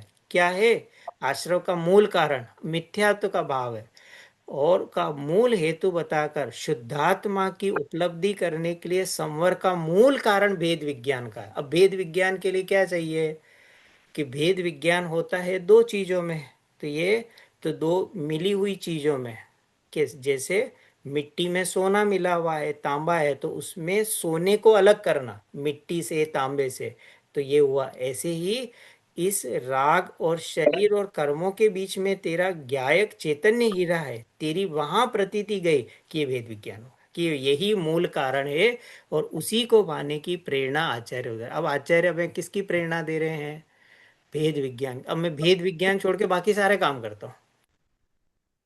भगवान क्या बोल रहे हैं, महावीर भगवान क्या बोल रहे हैं, शीतलनाथ भगवान क्या बोल रहे हैं, भेद विज्ञान ही। और हम स्तुति भी गाते हैं ना, बचपन से हम अपनी बाल बोध गाथा में कहते हैं, शुद्धात्म है मेरा नाम, मात्र जानना मेरा काम, स्वपर भेद विज्ञान करेंगे जी, निज आत्म का ध्यान। ये बचपन में सिखाती है, और जाते जाते भी इसका भाव समझ में नहीं आता। यही समझ में, भेद विज्ञान करेंगे। वो चूहा भेद विज्ञान करता है, स्वयंभू रमण मच्छ भेद विज्ञान करता है, नारकी भेद विज्ञान करता है, ये मनुष्य गति का विलोम से होगा ही नहीं भेद विज्ञान, पहली हथियार डाल देता है। छह द्रव्य बताना, सात तत्व के नाम बताना, ये भी एक्स्ट्रा नॉलेज है। केवल ये बताना ये राग दुख रूप है और ये शरीर और जगत मेरा नहीं, इतना ही ज्ञान चाहिए। जीव जुदा पुद्गल जुदा, मोक्ष जाने के लिए इतना ही ज्ञान चाहिए, बाकी सब एक्स्ट्रा नॉलेज है। कश्मीर में एकदम भार हाँ मार रहा हूँ। ज्यादा लोड नहीं लेना इसके लिए कि हमने ये नहीं पढ़ा वो नहीं पढ़ा, कि हम तुझे वो मंत्र बता रहे हैं 12 अंक का सार, जीव जुदा पुद्गल जुदा, जीव जुदा पुद्गल जुदा, जीव जुदा पुद्गल जुदा, 24 घंटे 6 महीने रटन लगा, आत्मा ना मिले तो हमसे फ्री में ले जा रहा। ये आचार्य भगवान बोल रहे हैं। कौन बोल रहे हैं, हम नहीं, सर्वज्ञ भगवान। ये किसके शास्त्र लिखे हुए, अस्य मूल कर्ता सर्वज्ञ भगवान। तो सर्वज्ञ भगवान में कौन आ गए, आदिनाथ भगवान, अजीतनाथ भगवान, समंदर भगवान, युगमंदर, बाहु सुबाहु सब आ गए। अगले जब राजा सैनिक का जीव आएगा, उसका समोषण लगेगा उन भगवान का, ऐसा वो भी यही बोलेंगे, भेद विज्ञान भेद विज्ञान भेद विज्ञान। और ये भेद विज्ञान कैसे करता है, पर से पर में, ये मेरा बेटा ये तुम्हारा बेटा, स्व और पर में नहीं करता, ये मेरी बेटी तुम्हारी बेटी। तो भेद विज्ञान तो करता है पर से पर में, स्व और पर में नहीं करता है। ये मेरा घर ये तुम्हारा घर, ये तेरा घर है, ये तेरा घर। जैसे चार दीवारी में खड़ा है, ये किसका है, पुद्गल इसका स्वामी है, तू इसका स्वामी कैसे हुआ, कि तू भेद विज्ञान कर। ये आचार्य पर भगवान, विक्रम जी, ये जो चूहे और उनका एग्जाम्पल था ना, वो लोग कैसे भेद विज्ञान करते हैं? कि उनको तो उनके इतनी अल्प अक्ल नहीं। ज्ञान में उनको राग से मुक्त होना है, कि ये राग सही नहीं है। तो उनको इतना ही बताया जाता है कि ये राग तेरा स्वरूप नहीं है और ये देह तेरी नहीं है, बस। तो उनको ये ज्ञान मेरा है, इतनी मंद बुद्धि में वो अपना पकड़ लेते हैं कि अरे मैं तो ज्ञानानंद हूं, इतने में वो चूहा अपना काम कर ले। तो इसका मतलब तो ये कि ज्ञान कम होना ज्यादा अच्छा है। है हाँ। हो हुआ तो तिर्यंच पर्याय में भेजा, पर वहां पे भी काम नहीं किया, इसलिए वो एक्स्ट्रा नॉलेज वाली मनुष्य पर्याय में सृष्टि ने भेजा है। कि भाई नरकों में बोला कि मैं जल्दी कर लूंगा, मेरे को भी वेदना होगी तो कर लूँ, वहां पे भी भेजा अनंत बार, फिर भी काम नहीं किया। अरे देव पर्याय अच्छी मिले, वहां पे भी अनंत बार भेजा। अब 48 भाव मिले मनुष्य में, उसमें भी भेजा, फिर भी ये बोल रहा मुझे वहां। तो जब आए तब तो दूसरी पर्याय का रोना रोता है। अरे विदेश क्षेत्र में अनंत बार भेजा सृष्टि ने, और में सिमंदर प्रभु मिलते हैं, तो अरे सब मिले, पर अच्छा, तेरा हम लोग अंदर में विदेश क्षेत्र जा पुरुषार्थ चुके नहीं हैं। है। हम अनंत विदेश क्षेत्र बार, जाके आए। अनंत ओह बार, वाह। अनंत बार द्रव्यलिंगी भी अनंत बार हुए। द्रव्य लिंग अनंत बार के विदेश क्षेत्र में। और कब? कि जब वो तीर्थंकर का जीव दीक्षा ले रहा था, जैसे मारीची ने दीक्षा ली, ऐसी अनंत बार तीर्थंकर के कुल में हमने दीक्षा ली है। पर क्या किया है? शुभ भाव धर्म करके और ज्ञान के उगाड़ में रहकर पंचम काल में आके गिर गए। समूह शरण भी जाके वेकेशन बना के आ गए। हाँ, बस समूह शरण में भगवान की जय जय हो, भगवान की जय जय हो, भगवान की जय जय करके आ गए, फेरा लगा के आए गए, पर भगवान क्या बात बोले वो रगे वो ही नहीं नहीं। समझे। और उस दुख को इस तरह अनंत बार हमने भूल करी कि ये भाव जिनवर कथित ताते जिन अभ्यास की, ये भाव क्या बोल रहे हैं कि निज आत्म की आत्मा के भान बिना धर्म का ध भी शुरू नहीं होता। भूल जाना है कि मैं टाइम टेबल से मंदिर जाता हूँ, पूजा भक्ति सब कार्यक्रम में भाग लेता हूँ, धर्म दिखाने का नाम नहीं है, अंदर प्रकट करने का नाम है। और ये अंदर प्रकट करने की बजाय बाहर के क्रियाकलाप में कोलाहल में रह जाता है। इसको यहाँ आचार्य बता रहे हैं कि भेद विज्ञान ही मूल कारण है। क्योंकि पांचवी गाथा से आचार्य ने क्या प्रतिज्ञा ली? एकत्व विभक्त आत्मा को दर्शाऊंगा, संवर अधिकार तक आचार्य वही प्रतिज्ञा कर रहे हैं। कुछ नहीं बोला इसमें आचार्य ने, ये कर क्या बोल रहे हैं? राग और आत्मा भिन्न तत्व है, यही बातें हर गाथा गाथा में घूमते जा रहे हैं। है आ रहा सबको? आ रहा नेहा जी? जी। ऐसा मतलब बड़ा हाँ। आनंद का विषय है। मतलब ये जब पुस्तक मैंने पढ़ी ना, तो पहले तो लगा बहुत छोटा, पर जब इसको पढ़ी तो लगा कि कम शब्दों में भी पूरा भाव अगर हमें पढ़ने को मिल जाए, तो बार बार इसको बार बार देखा कि एक एक लाइन को बार बार, तो हर लाइन को पढ़ते पढ़ते अंदर में आनंद बढ़ने लगा कि सरल शब्दों में उस समय सार को कितने 30 पेजों में रख दिया है कि ये इस तरह से कि एकदम से हमको वो लाइन का भाव पकड़।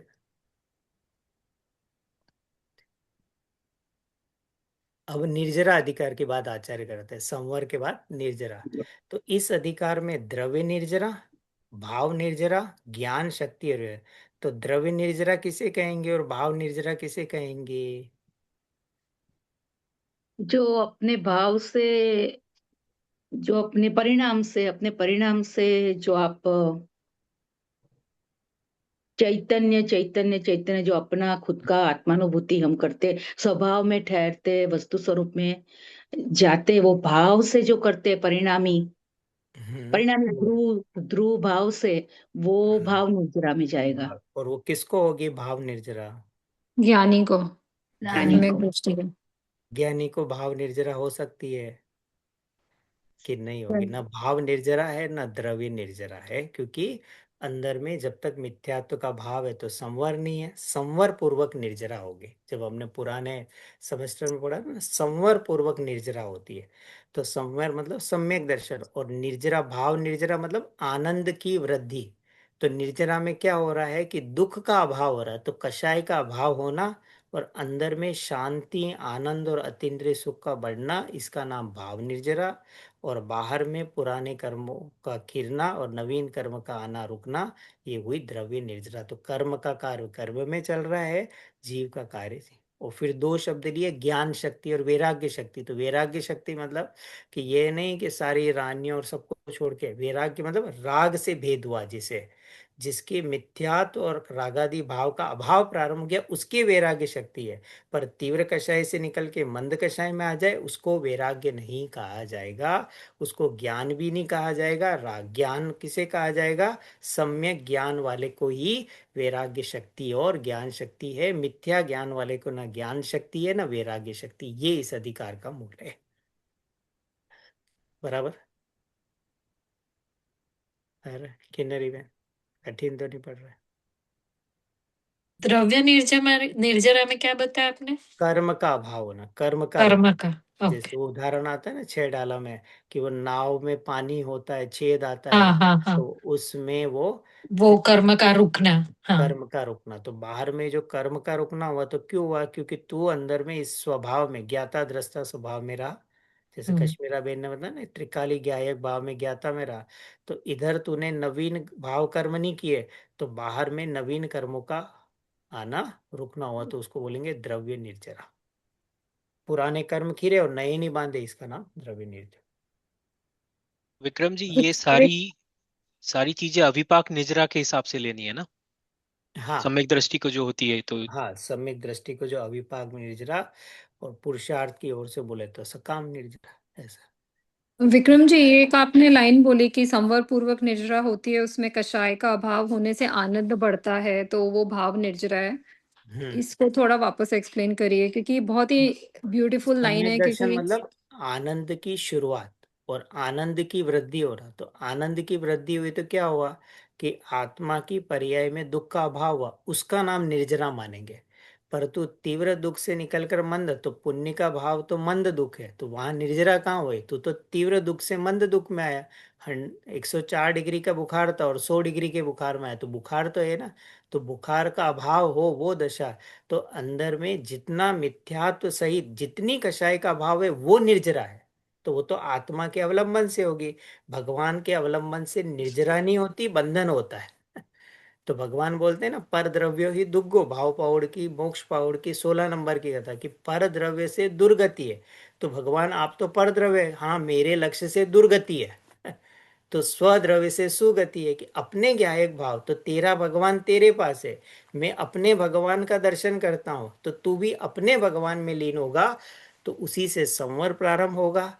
उसी में लीन होता जाएगा तो निर्जरा होगी, और अपने भगवान में पूर्ण लीन हो जाएगा तो मोक्ष हो जाएगा। तो अब तेरे पास हर समय जिन मंदिर उपलब्ध है कि नहीं है? रोना क्यों रोता है कि हमारे जिन मंदिर नहीं है? ये देवालय का मंदिर जिन मंदिर है, इसमें जाया कि नहीं गया? वहां तो ऐसा रोता है हमारे नहीं है। जैसे अमेरिका में रहते तो दूर ही है ना, तो कभी किसी को 6 महीने बाद हो तो कितना हर्षित होता है, आज वीर प्रभु के दर्शन हो गए। पर अंदर 6 महीने से अंदर जो चैतन्य प्रभु थे उसके दर्शन कौन करेगा? इसका तुझे शल्य नहीं आता। 6 महीने बाद दर्शन मिले तो इतना होता है, पर अनंत काल से देह देवालय में अकृत्रिम जिनबिंब है, जिनेश्वर देव है, नंदीश्वर दीप है। अरे जितने अकृत्रिम जिनालय हैं उन सब का वाच्य अंदर में बैठा है, तो उसका दर्शन करे तो सब अकृत्रिम चैतन्य को अर्घ चढ़ा दिया। अरे प्रभु, इतना तुझे अंदर का स्वभाव, इसकी चर्चा ये आचार्य बोल रहे हैं कि उसके आश्रय से धर्म है, आत्मा के आश्रय से धर्म की वृद्धि है, और आत्मा की पूर्ण लीनता से ही धर्म की पूर्णता है। पर के आश्रय से केवल अधर्म अधर्म और अधर्म होता है।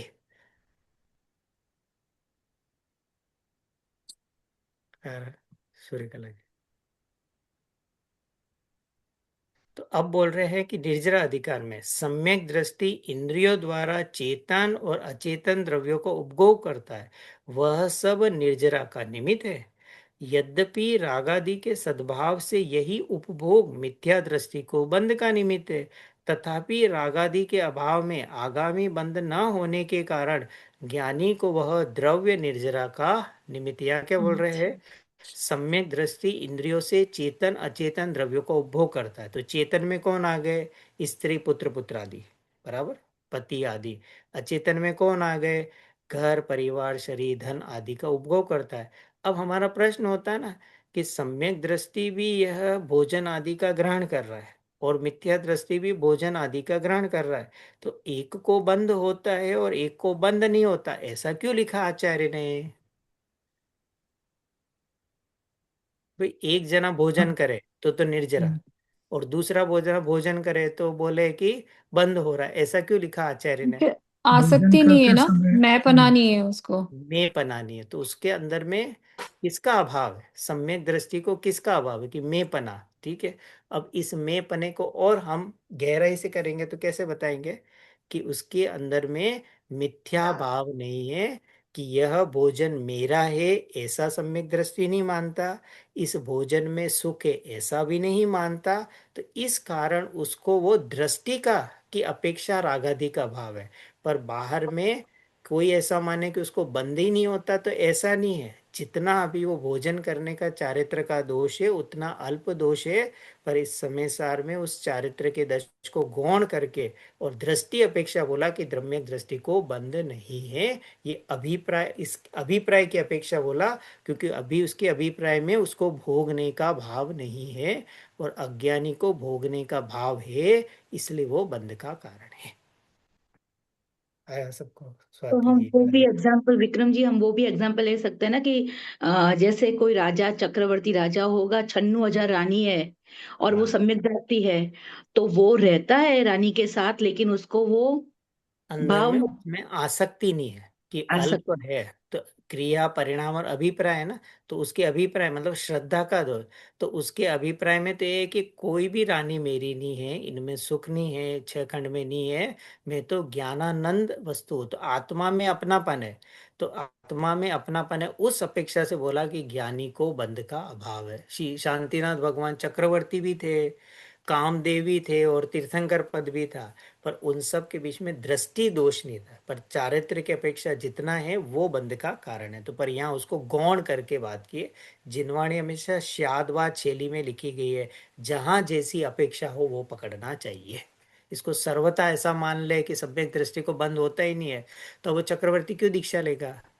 बुक तो हो गया ना भाई, अब मैं क्यों जंगल जाके आराधना करूंगा? ऐसी वहां पे बात नहीं है, वो चारित्र के दोष को गौड़ के ऐसे हमको जिनागम को, इसलिए इसको अनेकांत शादवाद ये सब टॉपिक समझाए जाते हैं। कहाँ कैसी अपेक्षा से बात करना, टोडरमल जी बताया ना उपदेश की शैली चारों नियोग में, कि वो उपदेश की शैली द्रव्यान योग में इस राग अल्प दोष को दोष न कहकर बताया जाता, दोष है ही नहीं है। जैसे किसी को कैंसर का रोग हो, अब कैंसर का रोग तो चला गया, बहुत कीमोथेरेपी, पर कीमोथेरेपी में क्या होगा? बाल जड़ गए, बहुत वीकनेस आ गई, अब सारे रिजल्ट तो नेगेटिव आ गए, तो क्या बोल रहे? कैंसर तो चला गया, अब 6 महीने तुम्हारी कमजोरी है। तो ऐसे ही ज्ञानी को अस्थिरता की कमजोरी है, उस कमजोरी में उपभोग भी करता है, पाप के भाव पुण्य के भाव करता है, मुनिराज भी टीका करता है, पर अंदर में उस राग में हे बुद्धि है, इसलिए बोला है कि ज्ञानी को निर्जरा है, उसको बंद होता ही नहीं है। ये बहुत मतलब कॉन्सेप्ट है, इसको ना समझने से काफी जीव स्वच्छंदता ग्रहण करते हैं। इसलिए जिनवाणी को हमेशा शांति से, धैर्य से, चारों अनियोग के आलोक में समझना चाहिए। अंदर से हल्की भी भूल रखेगा तो तेरा ही नुकसान होगा, है। अब आगे आचार्य क्या, परद्रव्य भोगने में आने पर भी कर्मोदय के निमित्त से जीव के सुखरूप और दुखरूप भाव नियम से उत्पन्न होता है, और मिथ्या दृष्टि के रागादि के कारण आगामी बंद करके निर्जरित होता है। आगामी बंद किया और फिर तो पुराना गया बंद और नया बंद कर लिया, तो उसे निर्जरित नहीं कहा जाता था भाई। जैसे किसी ने लोन लिया, अब उसको 5 साल में लोन चुकाना था, अब उसने क्या किया, एक बैंक से लेके और दूसरी बैंक में दे दिया, तो बोलेंगे कि तू लोन मुक्त हो गया, कि अभी तो लोन चल रहा है ना। तो अब मिथ्या दृष्टि ने क्या किया कि पुराना कर्म तो निर्जरित हुआ और इसने अपने भावों में कषाय करके नया कर लिया, तो कहाँ तुझे निर्जरित कहा? अभी तो वैसे के वैसे कर्म सत्ता में है, मतलब तू राग कर रहा है, कर्म का फुल फ्लो चल रहा है, एक भी कर्म की निर्जरा नहीं हुई। ऐसा अज्ञानी जीव ऐसा मानते हैं। तो बिना आत्मा के भान के एक भी कर्म का अभाव नहीं रहता है। वो आए ना गोमट सार में, जितने कर्म निर्जरित होते उससे 1.5 गुना कर्म जितने हुए उससे सत्ता में रहते हैं। ऐसा। तो मिथ्या दृष्टि को, परद्रव्य को भोगते हुए ही बंद ही होता है, और सम्यक दृष्टि के रागादि न होने से आगामी बंद किए बिना ही भाव निर्जरित हो जाए। किसकी अपेक्षा? दृष्टि अपेक्षा बात चल रही है, अतः उसे निर्जरित कहा जाता है। इस तरह सम्यक दृष्टि के भाव निर्जरा होती है, इसीलिए कहा जाता है सम्यक दृष्टि के परद्रव्य भोगने में आने पर भी परद्रव्य को भोगता है तो भी निर्जरा हो रही, क्योंकि आसक्ति का भाव नहीं, मैं पना नहीं है। और अज्ञानी भले ही भोगे न भोगे, हर समय वो बंध का ही कारण है। तो जिस प्रकार वेद्य विष को खाता हुआ भी मरता नहीं है ना, वेद्य को पता है कि विष को कैसे खाना है औषधि बनाकर, और अज्ञानी जीव उसी विष को खाए तो क्या होता है? मरता है। तो ऐसे ही ज्ञानी को क्या बताया है, और दूसरा क्या बताया? अरति भाव से मद्यपान करते हुए पुरुष मत वाला नहीं होता। जैसे किसी को शराब पीने की इच्छा ना हो, अब आप उसको कितनी भी शराब पिला उसको चढ़ेगी नहीं, क्योंकि अरति भाव से है। और जो उसको रति भाव से थोड़ा भी पिए तो उसको नशा आने लगता है। तो उसी प्रकार ज्ञानी पुरुष भी पुद्गल कर्म के उदय को भोगता हुआ एवं अरति भाव से द्रव्य का उपभोग उपभोग करता हुआ भी बंधता नहीं है। भरत जी आते हैं ना, क्या बोलते हैं? जब घर में वैराग्य, तो उनको 6 द्रव्य से आसक्ति नहीं थी, 6 खंड से। छन्नी हजार ने किससे थी? कि बस मुझे तो अखंड आत्मा को साधना है, मैं 6 खंड को साधने आया ही नहीं हूँ, मैं तो अखंड आत्मा की साधना है।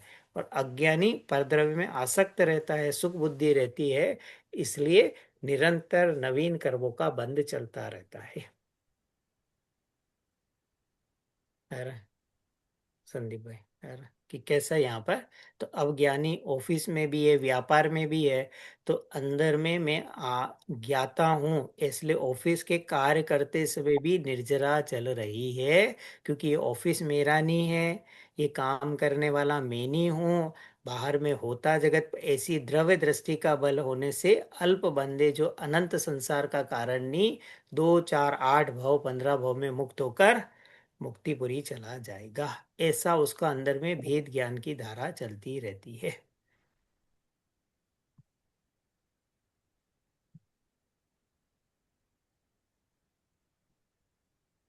तो अब आचार्य बोल रहे हैं कि ज्ञानी विचार करता मैं तो ये ज्ञायक भाव हूँ, और अनेक प्रकार के कर्मोदय का विपाक मेरा स्वभाव है नहीं, कि ये जो कर्म के उदय में जुड़ने से विकारी भाव हुए, ये तो रागादि पुद्गल कर्म के स्वरूप उत्पन्न होता है। अतः वह रागादि पुद्गल कर्म जन्य उदय विपाक को छोड़कर तत्व को यथार्थ जानता है, वह ज्ञायक स्वभाव को जानता है कि मैं तो ज्ञाता दृष्टा हूँ। ये राग शरीर वाणी से भिन्न एक ज्ञाता ज्ञाता और ज्ञाता हूँ, इस प्रकार जो स्वपर को जानता है वही सम्यक दृष्टि और धर्मात्मा है। जो स्वपर को नहीं जानता, वो भले ही सर्व आगम को जानता फिर भी सम्यक दृष्टि, सर्व आगम धर भले, तो बोला आत्मज्ञान ही ज्ञान है। तो वो चूहे और मेंढक का जीव भले ही द्वादशांग वाणी को नहीं जानते, पर आत्मा को जानते, तो आचार्य क्या बोलते हैं? तू श्रुत केवली है। और इधर 11 अंग 9 पुर को जाने और आत्मा का भान न हो, फिर भी बोलते हैं तू सम्यक दृष्टि नहीं, तू कुछ नहीं जानता, क्योंकि तूने स्वपर का विभाग नहीं किया। तो इस प्रकार आचार्य आश्रयभूत पद को प्राप्त करने की प्रेरणा देते हैं कि आत्मा को सदा अपदभूत, तो अपदभूत का नीचे किया है, ज्ञान ही आत्मा का पद है। ये रागादि से गुणा सब मेरे लिए अपद हैं, अपद हैं, अपद है।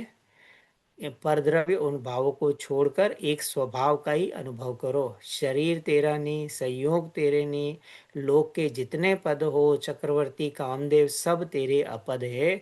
इन सब से भेद करके ज्ञायक भाव में आना चाहिए। इसको यह बोल रहे हैं कि चक्रवर्ती को अपना चक्रवर्ती पद पसंद नहीं आया, और कोई तुझे चक्रवर्ती बनने की प्रेरणा दे, इसका मतलब तुझे संसार में फंसाया जा रहा है। वो मोही तुझे मोह की बातें करता है। आ रहा है सबको? विक्रम जी, वो ये मैं ज्ञानानंद स्वभावी हूँ उसमें जो आता है ना, मैं रंग राग से भिन्न, तो हाँ, उसमें रंग माने पुद्गल। खुद का। ये अच्छा। पुद्गल शरीर संयोग ये सब हो गया। रंग मतलब पुद्गल, राग मतलब भाव कर्म, और भेद मतलब गुण भेद का भेद। तो गुण भेद, पर्याय भेद और संयोग का लक्ष्य छोड़ के अभेद अखंड आत्मा के आश्रय से धर्म प्रकट होगा, कि वो मैं हूँ, रंग से राग से भेद से निराला। ऐसा बराबर। सर ये अपद को एक बार फिर से एक्सप्लेन कर दीजिए please। अपद पद मतलब कि जो पद आत्मा के, तो बाहर में जो भी पद है, चक्रवर्ती पद है, शरीर है, संयोग है, वो मेरा पद नहीं है। क्योंकि ये लिखा ना नीचे, वर्णादि से गुणिया गुणस्थान पर्यंत के बाद शरीर मेरा नहीं है। गुणस्थान, मार्गण स्थान, जो कुछ भी हड्डियों का सहनन, मजबूती है, ये सब मेरे भाव नहीं है। मैं तो अभेद अखंड आत्म तत्व हूँ। यही मेरे लिए पद है, यही मेरे लिए, बाकी सब मेरे लिए अपद है, अपद है और अपद है। और जीव इन अपद चीजों में ही अपना सब कुछ मानता है किरण भाई? हम्म। ऐसा। तो ये मति श्रुत अवधि मना परे केवल ज्ञान, ये एक ही पद है, ये सब एक ही पद है। क्योंकि ज्ञान के समस्त भेद, ये सब क्या है, इनके आगे हटा दो तो ज्ञान ज्ञान ज्ञान। तो पांचों ज्ञान गुण की पर्याय ज्ञान ही है। तो ये तो ज्ञान की ही है। तो ज्ञान सामान्य ही वास्तव में, तो अब ये ज्ञान की पर्याय किसका परिचय दे रही है, विशेष की ज्ञान सामान्य का। तो जिसे प्राप्त करके आत्मा निर्वाण प्राप्त करता है। तो निर्वाण की विधि क्या है कि पर्याय अपने को अदृश्य करके और ये ज्ञायक में हो, तो ज्ञायक में लीन हो, यही निर्वाण की विधि है। इसके अलावा मोक्ष की और कोई विधि भगवान महावीर ने बताई नहीं। कि निर्वाण कहाँ से होगा, कि रागादि भाव का अभाव ही क्या है, अहिंसा परमो धर्म, पुरुषार्थ सिद्धि उपाय में आया ना। तो अंदर में अपने त्रिकाली स्वभाव के आश्रय से ही निर्वाण होगा। बाकी इसके अलावा और कोई विधि नहीं है। ज्ञान में लीन होने से परम सुख की प्राप्ति होती है। और ज्ञान में रत रहते हैं, उसी में संतुष्ट रहना। तो अब तुझे सुखी होना है तो तुझे नया बंगला और गाड़ी खरीदना है, कि चैतन्य बंगला और चैतन्य गाड़ी में जाना है, कि तू निर्णय कर। क्या बता रहे हैं? पर द्रव्य में तू सुख ढूंढ रहा है कि निज द्रव्य में सुख है? आया कि निज पद को देख, बाकी तो सब अपद है। कदाचित इसे मान लो कंपनी में इसने कभी बोला और उसको सीनियर डायरेक्टर का पद नहीं मिला, तो कितना रहता है। अगर मिल भी गया तो छोड़ के जाना है ना। और अभी जगत में तो घटनाएं देखते हैं ना, किसी भाई को प्रमोशन मिला, कुछ मिला, पर 1 साल बाद, 2 दिन, और अभी तो प्रमोशन का लेटर नहीं आया, उसके पहले अर्थी निकल गई। क्या लेकर गया साथ में, कि अरे ये आत्मा ही, इसलिए तो हम बोलते हैं अक्षत पद पाने हेतु होकर निराश जग भर में। तो जब हम वो अष्ट द्रव्य से पूजा करते हैं तो अक्षत पद की बात करते हैं। वो ऐसा पद है कि उसके बाद तुझे किसी और पद की आवश्यकता नहीं हो। तो वो अक्षत पद कैसे मिलेगा, कि वो अपने ज्ञायक भाव के आश्रय से तुझे वो सिद्ध दशा मिलेगी, सादी अनंत काल परम सुख में रहेगा। ऐसा परमानंद सहजानंद आनंद का वस्तु है आत्मा। ध्रुव अचल अनुपम। ध्रुव अचल अनुपम वंदितु सर्व सिद्ध है। तो इस ध्रुव अचल अनुपम वस्तु को छोड़कर और बाहर में अनित्य चीजों को ध्रुव करने जाता हूँ, मैंने तो इतनी सेविंग करी और ये प्रॉब्लम आई, सब चलेगी, पर वो तेरी थी नहीं ना। है, अभी एक भाई बता रहा था, उसने जीवन भर करके 50 लाख इकट्ठे किए। टीचर के जॉब में कितना इकट्ठा होगा। अब वो जिस दिन रिटायरमेंट होके घर आए, उसी दिन उनको भयंकर बीमारी हुई, 40 लाख खड़े खड़े खर्च हो गए। कितने? 50 में से कहाँ चले गए? कि वो जो जीवन भर तूने नौकरी करके जो पाप कमाया, तो पाप बरगद बन के आया।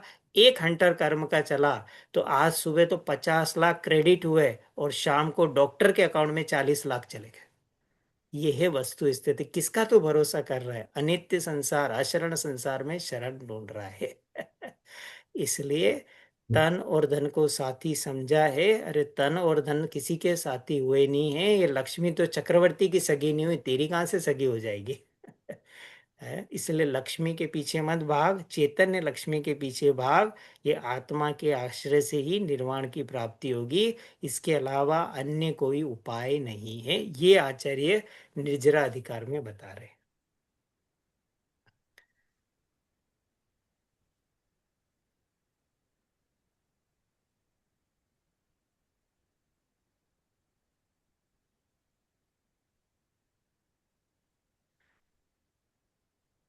हाँ, सॉरी, गलत भेजा।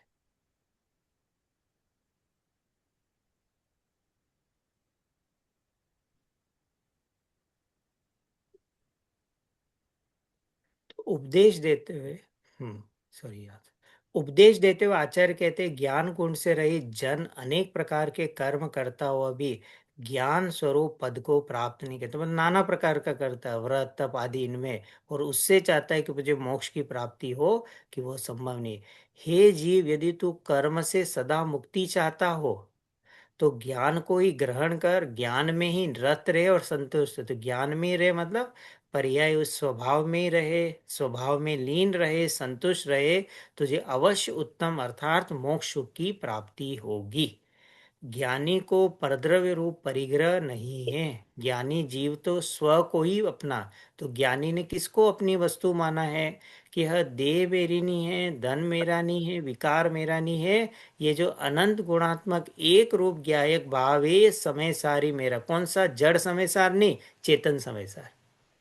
परद्रव्य को अपना परिग्रह मानता ही नहीं है। ज्ञानी क्या विचार करता है, यदि परद्रव्य मेरा परिग्रह हो तो उसके साथ साथ मैं अजीव हो जाऊं, क्योंकि परद्रव्य को एक मानना मतलब मुझे उसमें एक में होना। पर मैं तो ज्ञाता ही हूँ, परद्रव्य मेरा परिग्रह नहीं है। यही कारण है कि ज्ञानी को परद्रव्य के टूटने फूटने और अपहरण होने में विषाद नहीं होता और मिलने में हर्ष नहीं होता। क्या लाइन बोल रहे हैं? लक्ष्मी आवे या जावे, आवे तो बड़ा अच्छा लगता है ना, और जावे तो $2। $2 के लिए 2 घंटे कषाय करने के लिए जीव तैयार है, कश्मीरा बहन, हाँ, है ना। सही बात है। कदाचित बच्चे को भेजे और $2 का कूपन लगाना भूल जाए, आ जाओ मैदान में, सब भूल गया तब तो। क्या तुमने कैसे कर दिया? तुझे पता है $2 कैसे कमाते हैं? पसीना बहाना पड़ता है, इतना $2 की बात चल रहा है, ठीक है। अब जब मरेगा तो इस तरह तेरी कितना ममता बुद्धि है। अरे $2 तो छोड़, पड़ोसी एक चम्मच ले जाए तो स्वाध्याय भवन में भी याद आता है, बहन चम्मच कब दोगी, बहन चम्मच कब दोगी, बहन चम्मच कब दोगी। स्वाध्याय भवन से निकले और $250 के चप्पल गायब हो जाए, चप्पल कहाँ गए, चप्पल कहाँ गए, कितना तेरा ममता बैठा हुआ है। अब मोक्ष जाना चाहता है ये जीव। इसलिए आचार्य बोल रहे हैं, कितना तेरा है।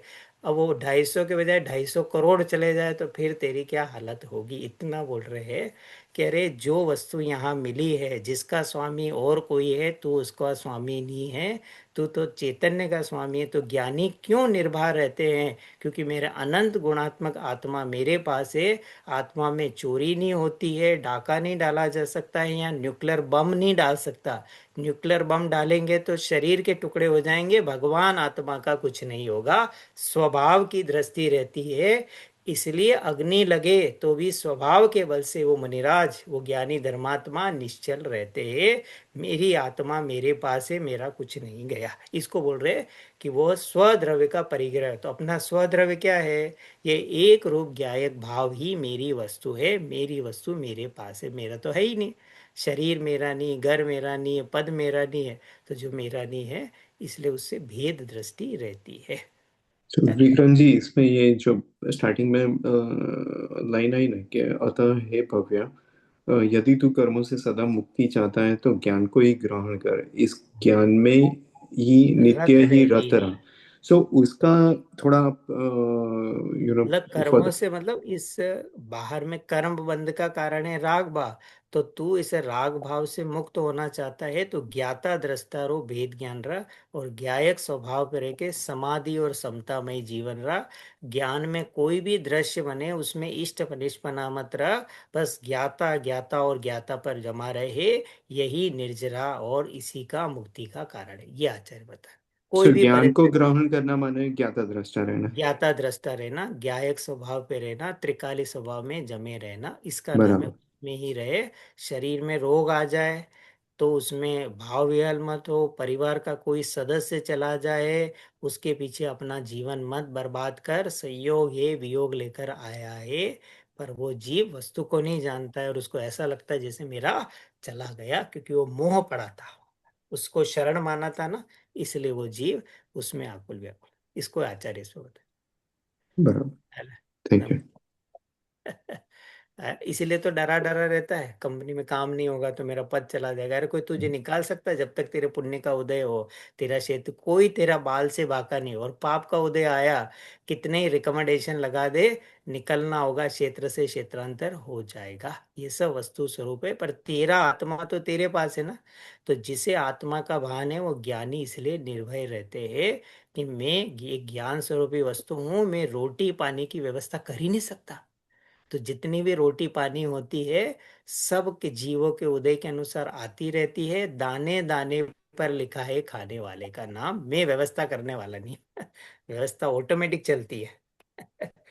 राधिका जी, अरे हम्म, या कितना लोड लेते हैं हम। हम्म, कि लोड लेने का जीवन है ही नहीं। तो आत्मा में रहकर संतुष्ट रहे, सारा कार्य ऑटोमेटिक हो रहा है। व्यर्थ में तू ब्रह्म में है, आ किया, अरे कुछ नहीं किया अनंत काल से। केवल अनंत काल से भाड़ झोंकी है, अपने शब्दों हम्म, में बोले तो। केवल भ्रम रखा है कि मैंने बहुत किया। हम्म, तो अन इच्छा की अपरिग्रही है, क्योंकि ज्ञानी के खान पान धर्म अधर्म, तो यहाँ धर्म अधर्म का मतलब पुण्य और पाप। तो पाप को बोला है अधर्म और धर्म को बोला है पुण्य, इत्यादि किसी भी प्रकार के भावों की इच्छा। तो ज्ञानी न तो बाहर की चीजों में, न पाप और पुण्य मतलब राग में भी एकत्व नहीं है, किसी का भी परिग्रह नहीं है। अतः ज्ञानी उक्त सभी भावों को न चाहते हुए मात्र ज्ञायक होता है। पाप और पुण्य के भाव भी अपने क्रम अनुसार होंगे। तो जब तक स्वभाव में नहीं है, कब कौन सा भाव आएगा वो सब क्रमबद्ध नक्की है। तो वो क्या रखते हैं, मात्र ज्ञायक ज्ञायक और ज्ञायक पे जमे रहते हैं। मान लो कि जैसे कोई सम्यक दृष्टि ज्ञानी है, ठीक है, 10 लक्षण पर्व का कार्य चल रहा है, ठीक है। अब अचानक से कोई ऐसे समझी जी आ गए जो धर्म के विरोधी है, राइट। अब हम्म, उनकी सेवा में लगना पड़ेगा ना।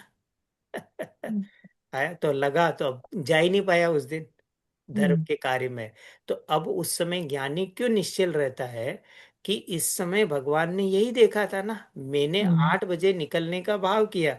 और वो समझी थी भी क्या, थोड़े एकदम इम्पेशंस है, पूरी सेवा वेवा चाहिए। तो चाय हम्म, पानी नाश्ता करते करते तो 12 बज गई। अब 12 बजे तो मंदिर बंद हो गया। तो अब ज्ञानी वहां इच्छा तो हुई, पर उनको क्या वस्तु स्वरूप आया कि मेरी इच्छा के अनुसार मेरी आत्मा और शरीर का क्षेत्र से क्षेत्रांतर नहीं है।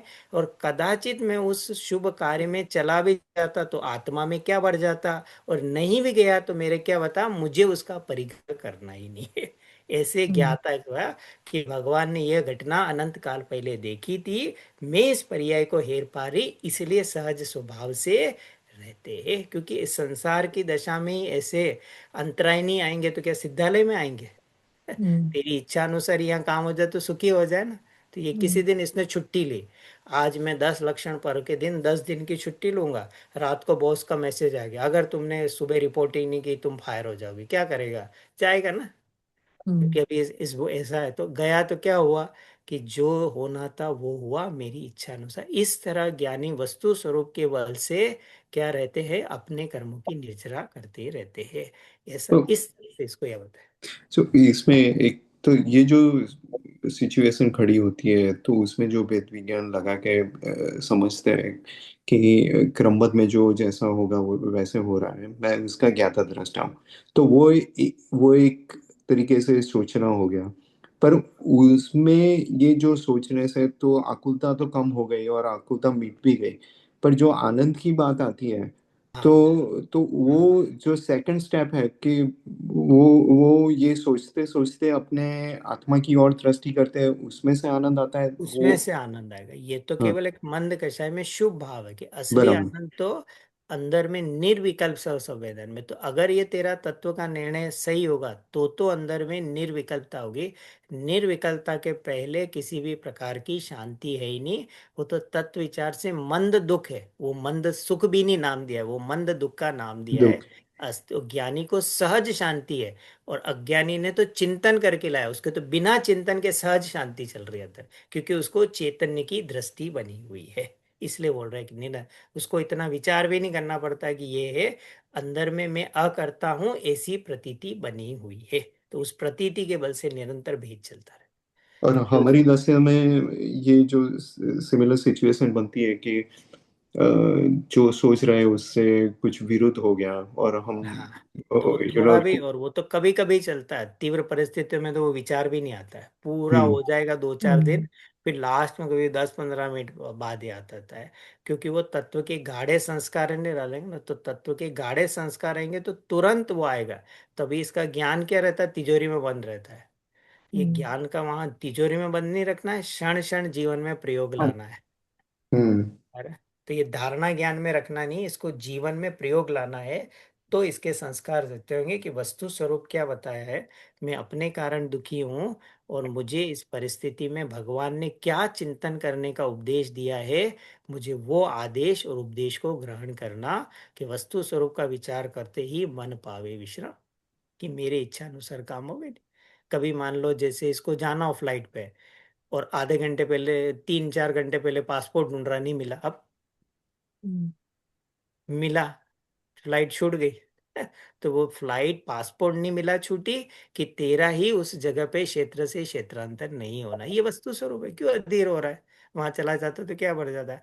ऐसे हर प्रसंग में, ये तो जीवन के हर प्रसंग में तुझे बार बार तत्व ज्ञान को तो दृढ़ करता जाएगा, तो सविकल्प ज्ञान में पक्का होगा, और सविकल्प में पक्का होगा तो कभी भी वो अनुभूति का लेबल लग जाएगा। नेहा जी। तो विक्रम जी, आपने बोला वो मंद राग होता, मंद कषाय। मंद कषाय है, थोड़ा सा ये तत्व विचार जैसे अभी सुनते हैं, मंदिर आदि सब जाते हैं ना, तो थोड़ी हमें शांति लगती, प्रतिमा जी को देखते ही शांति आने लगती है। पर वो स्वभाव की शांति नहीं है, अपने ज्ञायक भाव के अवलंबन से आए हैं, वो है निर्विकल्प, वो है वीतराग भाव का सुख, जिसका भोग अनंत ज्ञानी और अनंत परमात्मा करते हैं। ऐसा क्योंकि वो अंदर से है, और वो टिकी रहती है। और ये तो क्या है, दुख है अभी और अगले समय, इसलिए उस दुख से हटना चाहता है जी। तो शुभ भाव भी इसे बोझिल लगते हैं ना, इसमें वहां पे भी ज्यादा नहीं, एक दिन बोले आज विधान 12 घंटे है, आधी एंट्री नहीं आएगी। हाँ, क्यों? क्योंकि दुख रूप है ना, तो कौन आएंगे लास्ट का, जब वो बाहर आए, लास्ट का जब वो शांति चल रहा होगा ना, तब आधे लोग आएंगे, क्योंकि इतनी देर बोर हो जाएंगे ना, या कोई पहले आ गया तो घणो थई गयो, घणो थई गयो, घणो, वो दुख रूप है ना, हटना चाहता, तो पाप और पुण्य दोनों दुख रूप है।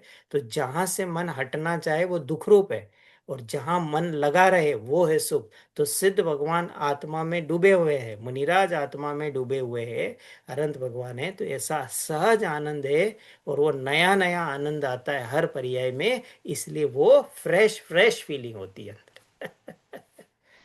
अरे नहीं है, अनंत काल से इसी एक चैतन्य के आनंद का रस नहीं पिया, इसकी बात आचार्य ने। इसलिए ज्ञानी स्वभाव में संतुष्ट है, कि मेरी वस्तु का कुछ नहीं हुआ, मेरा ज्ञायक मेरे पास है, इसलिए संतुष्ट है, जगत की चिंता नहीं करते।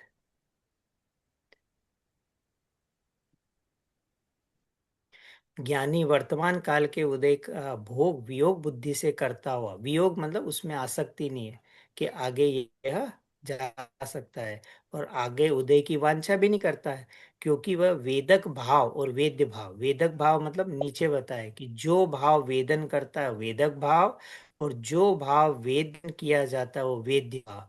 तो इसका मतलब क्या है, यहाँ पे क्या बता रहे हैं, वेदक भाव मतलब इच्छा हुई, और जब हमें किसी चीज की इच्छा होती क्या तुरंत हमें मिल जाती है। इसको थोड़ा सा समझना है, दोनों शब्द का मतलब, कि जैसे हमको पानी पीने की इच्छा है, बहुत छोटी सी इच्छा है, पानी की इच्छा होती पानी मिल जाएगा ना, जैसे बोतल में भी पड़ा है। तो जब इच्छा की, तब भोग होने में कम से कम समय भेद लगेगा, कम से कम 1 सेकंड तो लगेगा, थोड़ा सा समय, बोतल को खोलेगा, नीचे प्याई के पास जाएगा। तो जब इच्छा होती है तब भोग का परिणाम नहीं, और जो भोग का परिणाम करता है वो इच्छा नहीं। तो इसलिए अज्ञानी की जो इच्छा होती है उसमें समय भेद है, और ज्ञानी को का अवलंबन कहाँ है, आत्मा में है। तो आत्मा सदैव रहता है, तो निरंतर आनंद की प्राप्ति है। इसलिए ज्ञानी बाहर में किसी की इच्छा नहीं करते, क्योंकि जब इच्छा करूंगा वस्तु नहीं मिलेगी, और जब वस्तु आऊंगा इच्छा मिलेगी नहीं। जैसे हम 4 साल से पद की प्राप्ति कर रहे हैं, डायरेक्टर बनना, अब जब डायरेक्टर पद आया उसकी वैल्यू ही नहीं है। क्योंकि 4-5 साल पहले से चाहिए थे ना, तब तो आए ही नहीं। अब 12 साल से कर रहे कि पुत्र आए, पुत्र आए, जब पुत्र आया तब उसकी इच्छा ही नहीं है, ऐसा। तो जब इच्छा थी तो भोगने का भाव नहीं था, और जो भाव भोगता है वहां इच्छे का भाव नहीं था। इन दोनों में समय भेद है। जैसी खाने की इच्छा की तो रोटी उस समय कहाँ मिली, भले डब्बे में होगी, सामने भी होगी, तो मुंह में निवाला रखेगा तो अंतर आएगा ना। तो इसको यह बोला वेद्य वेदक भाव। तो ज्ञानी ऐसे निर्वांछित रहते हैं कि जो मैं इच्छा करूंगा वो तो मिलने वाली नहीं है, कदाचित मिल भी गई तो भी उसमें अंतराल पड़ेगा। मुझे तो हर समय लाइव आत्मा का आनंद मतलब सुख चाहिए। तो एक ज्ञायक भाव में रहने से उसको परद्रव्य की इच्छा होती नहीं, स्वभाव में संतुष्ट रह के अतीन्द्रिय आनंद का भोग करते हैं। इसलिए मुनिराज और ज्ञानी ऐसे परिग्रह रहित होकर और आनंद मंगल में रहते हैं। कुछ भी नहीं है फिर भी अतीन्द्रिय आनंद में। कारण क्या है, शुद्धात्मा का अंदर में बल रहता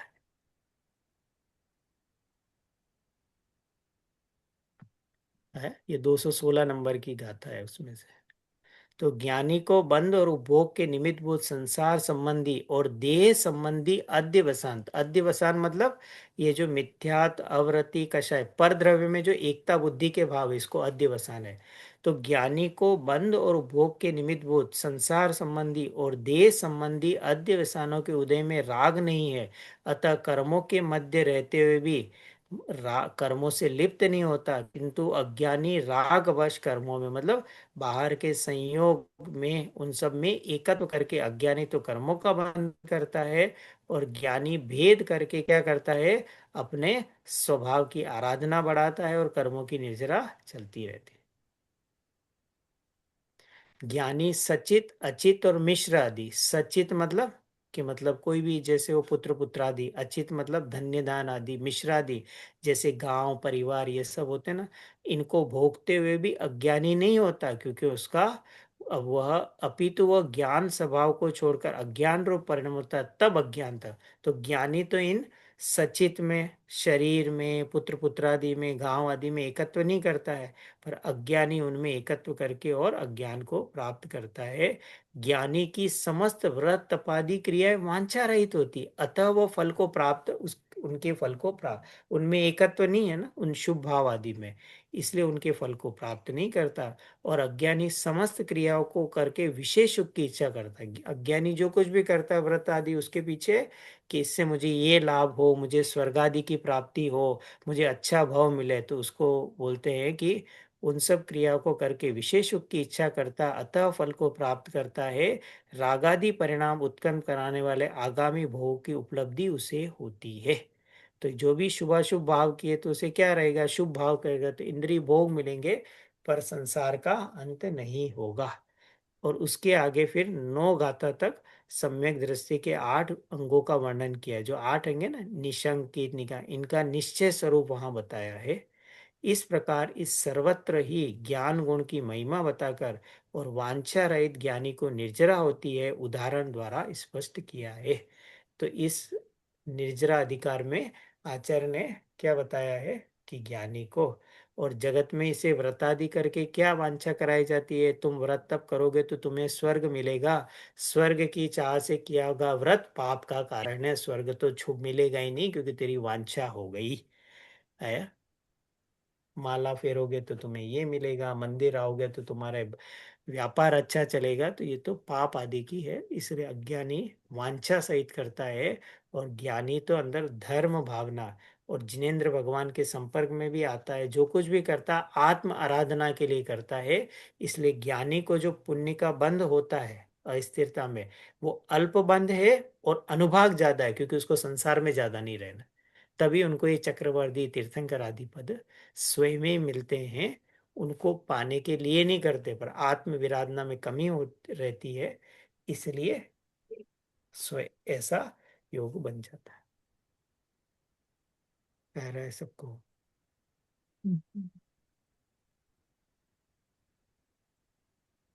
कह रहा है ना, अभी 8-10 मिनट बचे हैं। पूरा तो नहीं होगा बंद अधिकार, बंद मोक्ष और सब, तो 1 घंटा और चाहिएगा हमको। तो इसके थोड़े से भाव उसमें से गंभीर। क्वेश्चन होता है। हाँ, हाँ,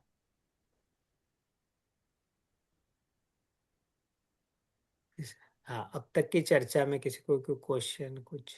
हम्म। विक्रम, ये प्रत्यय डज इट मीन लाइक द्रव्य कर्म? हाँ, द्रव्य कर्म की बात चल। विक्रम जी सर एक क्वेश्चन। हाँ बोलिए। जो हम तीर्थंकर प्रकृति का बंद करते हैं वो भी राग का भाव है, वो भी वो भी बंद का। वो भी बंध का कारण है, क्योंकि जब वो नाम कर्म जो विधान करते हैं तब तीर्थंकर प्रकृति का भी स्वा करते हैं ना। हाँ। तो जब तक वो बनती रहेगी तो आठवें गुणस्थान के छठे समय तक बनती है, और फिर उसका उदय कहाँ आता है? जब भगवान केवली बन जाते हैं। तो जब हाँ। उदय आया तब तो भगवान को भोगने का भाव ही नहीं है। तो ये जो जो बाहर में जो हम देखते हैं ना कि भी तीर्थंकर जीव की रत्न रत्न आदि की वर्षा, वो तीर्थंकर प्रकृति का काम नहीं है। तीर्थंकर प्रकृति के साथ ऐसी अनुचर उत्कृष्ट पुण्य प्रकृतियां बनती है, उनका फल है। तीर्थंकर प्रकृति का फल तो 13वें गुणस्थान में आएगा। ये काफी लोगों को भूल रहती है ऐसा। अभी तीर्थंकर प्रकृति बन रही है, 8वें गुणस्थान तक बंधेगी ऐसे।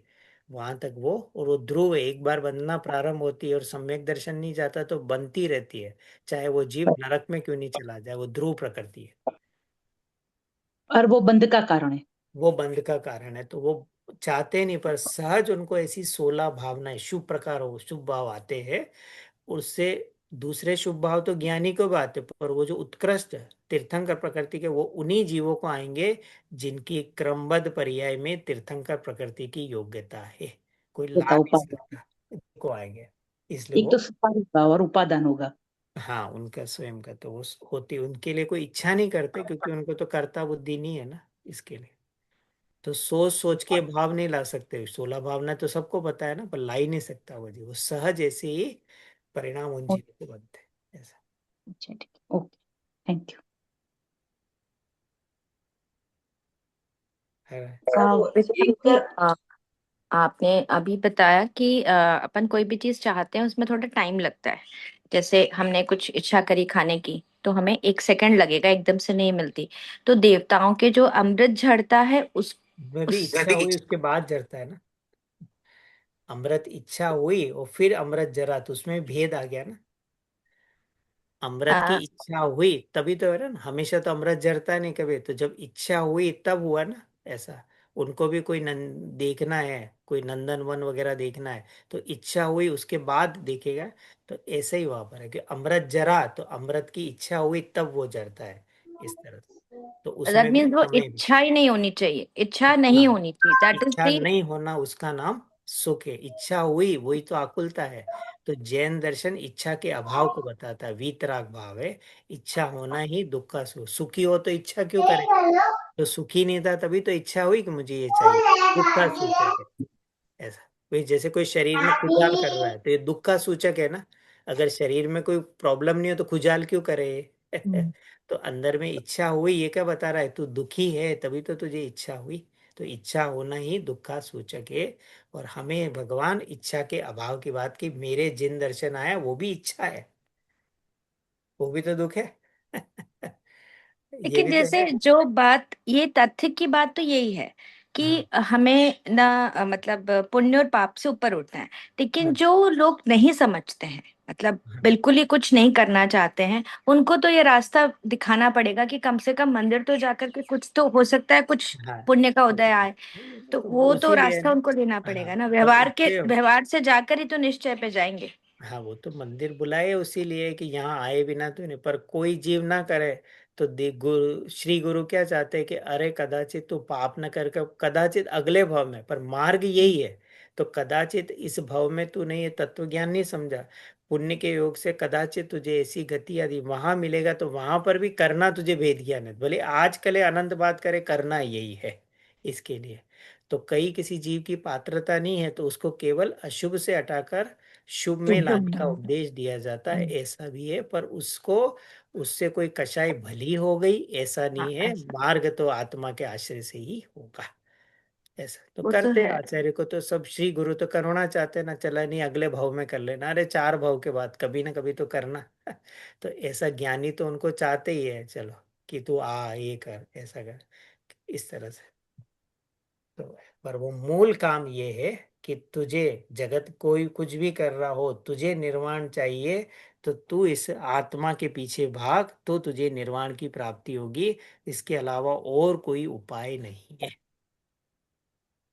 आजकल तो विक्रम जी ऐसा लगता है हर दूसरे दिन कहीं ना कहीं पंचकल्याणक हो रहा है कहीं ना हाँ, कहीं तो कितने में इतना जाएगा। कुछ हो रहा है। हाँ। इसलिए बहुत भी इन सब में ना करके, जितनी हो वहां पर कि तुझे इन सब में तत्व ज्ञान को ऊर्ध करना है, दौड़ा भागी का धर्म है ही नहीं।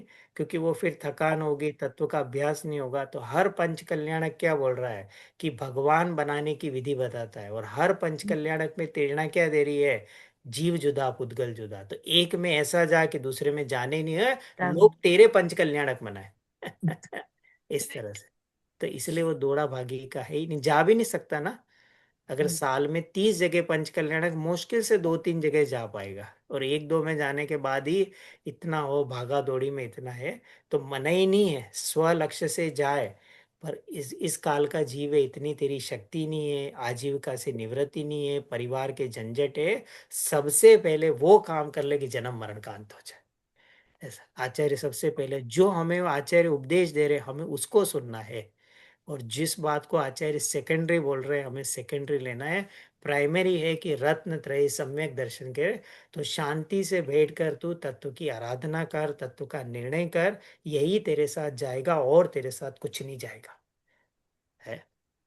लोगों को सबसे डिफिकल्ट यही लगता है, वो 10 minute what I have seen कि 10 मिनट बैठ के ध्यान या अपने तत्व के बारे में सोचने की जगह they will prefer to go for 2 hours in the puja या हाँ, विधान, उसमें बस। वो उनको ज्यादा मन लगता है।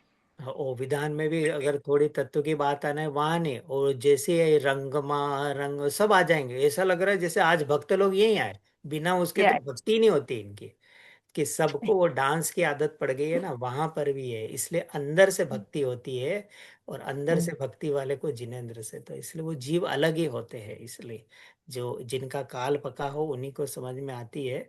वरना तो ये इस काल में जो जीव है, 99% जीव नरक पशु गति जाने वाले हैं, इसमें कोई दो दो राय नहीं इसलिए है कोई भी धार्मिक कार्यक्रम हो, उसमें सबसे ज्यादा जो कंपटीशन होता है डांस पे होता है। हम्म, और सब वो डांस के लिए 15-15 दिन इतने पागल होते हैं, ये प्रॉप्स लेंगे, पर 15 दिन आत्मा में लगा दे, अरे 15 मिनट लगा दे, तो केवल ज्ञान की प्राप्ति हो जाए। पर अब तो सबको शाहरुख खान और वो सब बनना है, तो क्या करे। तो अब धर्म की पैरोडियां बनने लग गई है। तो ये सब चल रहा है, अब क्या करे, अंधेर राजा चौपट नगरी है, तो यही चलेगा पंचर काल ऐसा। पहले कल्चरल प्रोग्राम ढूंढता है उसमें, धार्मिक कार्यक्रम कल्चरल प्रोग्राम कितनी बजे है, आई विल जस्ट कम भी, वो कल्चरल प्रोग्राम के पहले 10 मिनट आएगा, जिनेंद्र की भक्ति वो करेगा, दर्शन करा नहीं करा, कल्चरल प्रोग्राम करा, खाना पीना करा, भाग गया ये तो दशा है जीवों की। ऐसा खाना पीना आप नहीं रखो तो आए ही नहीं आधे जन। अभी आप इसलिए काल ही ऐसा आ गया है, क्या करें। अभी आपने पंच कल्याणक की बात करी ना, तो पंच कल्याणक में भी जन्म कल्याणक तक भीड़ रहती है, उसके बाद भीड़ छट जाती है। हाँ, एग्जैक्टली तो एग्जैक्टली। जाना ही नहीं है ना, इसके लिए बाद में क्या करेंगे, क्योंकि वो रंग राग का प्रोग्राम कम हो जाता है ना। तो वो जन्म और उसमें गर्भ में रहते हैं रंग का के, तो वहां तक रहता है, उसके बाद में तत्व की बात आती है तो गायब हो जाती है जनता ऐसा है वस्तु स्वरूप। इसलिए जो सच्चे रुचिवंत जीव है, वो सच्चा मार्ग जो है, और हमें उन जीवों की श्रेणी में आना है। हमें वो भूल नहीं करनी जो अनंत काल किए है। इसीलिए हम इतनी गहराई से, इतने सालों से इतना गहरा अभ्यास कर रहे हैं। तो हमें अपनी भूल निकालनी है। बाकी दूसरे जो जीव करे वो तो उसका काल आएगा तब उसको समझ में आएगी। विक्रम जी, एक छोटा सा प्रश्न पूछती हूँ, टॉपिक से हटके है। हाँ, सम्यक दृष्टि जो हो जाते हैं, जो ऑप्शमिक, जो एक बार होके छूट जाता है वो वाला नहीं, जो 6 मंथ्स वाला हाँ, में होना चाहिए, तो उसकी वो कंडीशन है कि 6 मंथ्स में एक बार होना चाहिए, या उसको हर रोज भी हो सकता है, दिन में कई बार हो वो तो सकता है? कम से कम है, हो सकता है दिन में भी आज वह शाम को वापस निर्विकल्प होना। उसके ऊपर है, योग्यता के ऊपर है। उसकी अवधि कम होती है जो। तो जिस भूमिका का ज्ञान है, मुनिराज के तो हर अंतर मुहूर्त में होती है। और चौथे पांचवे वालों में अंतराल ज्यादा है, पर वो कम से कम, जैसे बोलते हैं पांचवे वाला 15 दिन में है, चौथे वाला 6 में, तो कम से कम है, ज्यादा भी हो सकती, आज हुई कल फिर हो जाए। और वो अच्छा काल उसका ठहरने का काल कम होता है, क्योंकि अभी उसकी एक कषाय मिथ्या हाँ का भाव तो अल्प है, और हम्म पंचम का ज्यादा ठहरता तो ज्यादा सुख है। मुनिराज का यह अंतर है, तो लीनता का फर्क है इसका। ऐसा एकदम पलक झपकते वाला काम, इधर गया हाँ अनुभूति करके बाहर, पता भी नहीं लगता है। मतलब उसको बाहर चेज से नहीं कर सकता ना, वो वापस से एकदम वो क्रिएट भी नहीं अंदर कर में, सकता, हाँ वो अपने आप होता है। हाँ, मतलब तत्व का अंदर में जोर है और इसी की महिमा है, तो महिमा चलते चलते विचार छूट जाता है, निर्विकल्प हो गया। फिर बाहर आया हो, फिर विचार करा, फिर अंदर गया, ऐसे अंदर बाहर चलता रहता है ऐसा।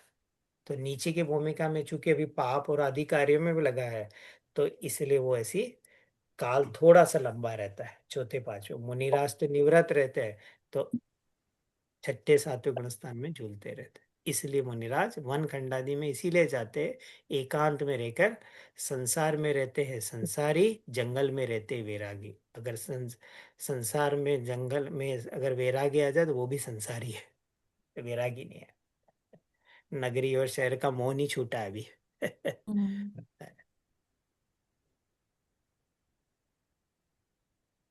चलिए, आज की क्लास हम यही समाप्त करते हैं। जिन्होंने स्तुति लेते हैं। निज निधि निज में बताई, यह अनंत उपकार है, उसके लिए जिन वाणी को वंदना शत बार। जय जिनेंद्र। जय जिनेंद्र। जय जिनेंद्र। जय जय जय जिनेंद्र। जिनेंद्र। जय जय जिनेंद्र जिनेंद्र। सभी को। जय जिनेंद्र। जय जिनेंद्र सभी को।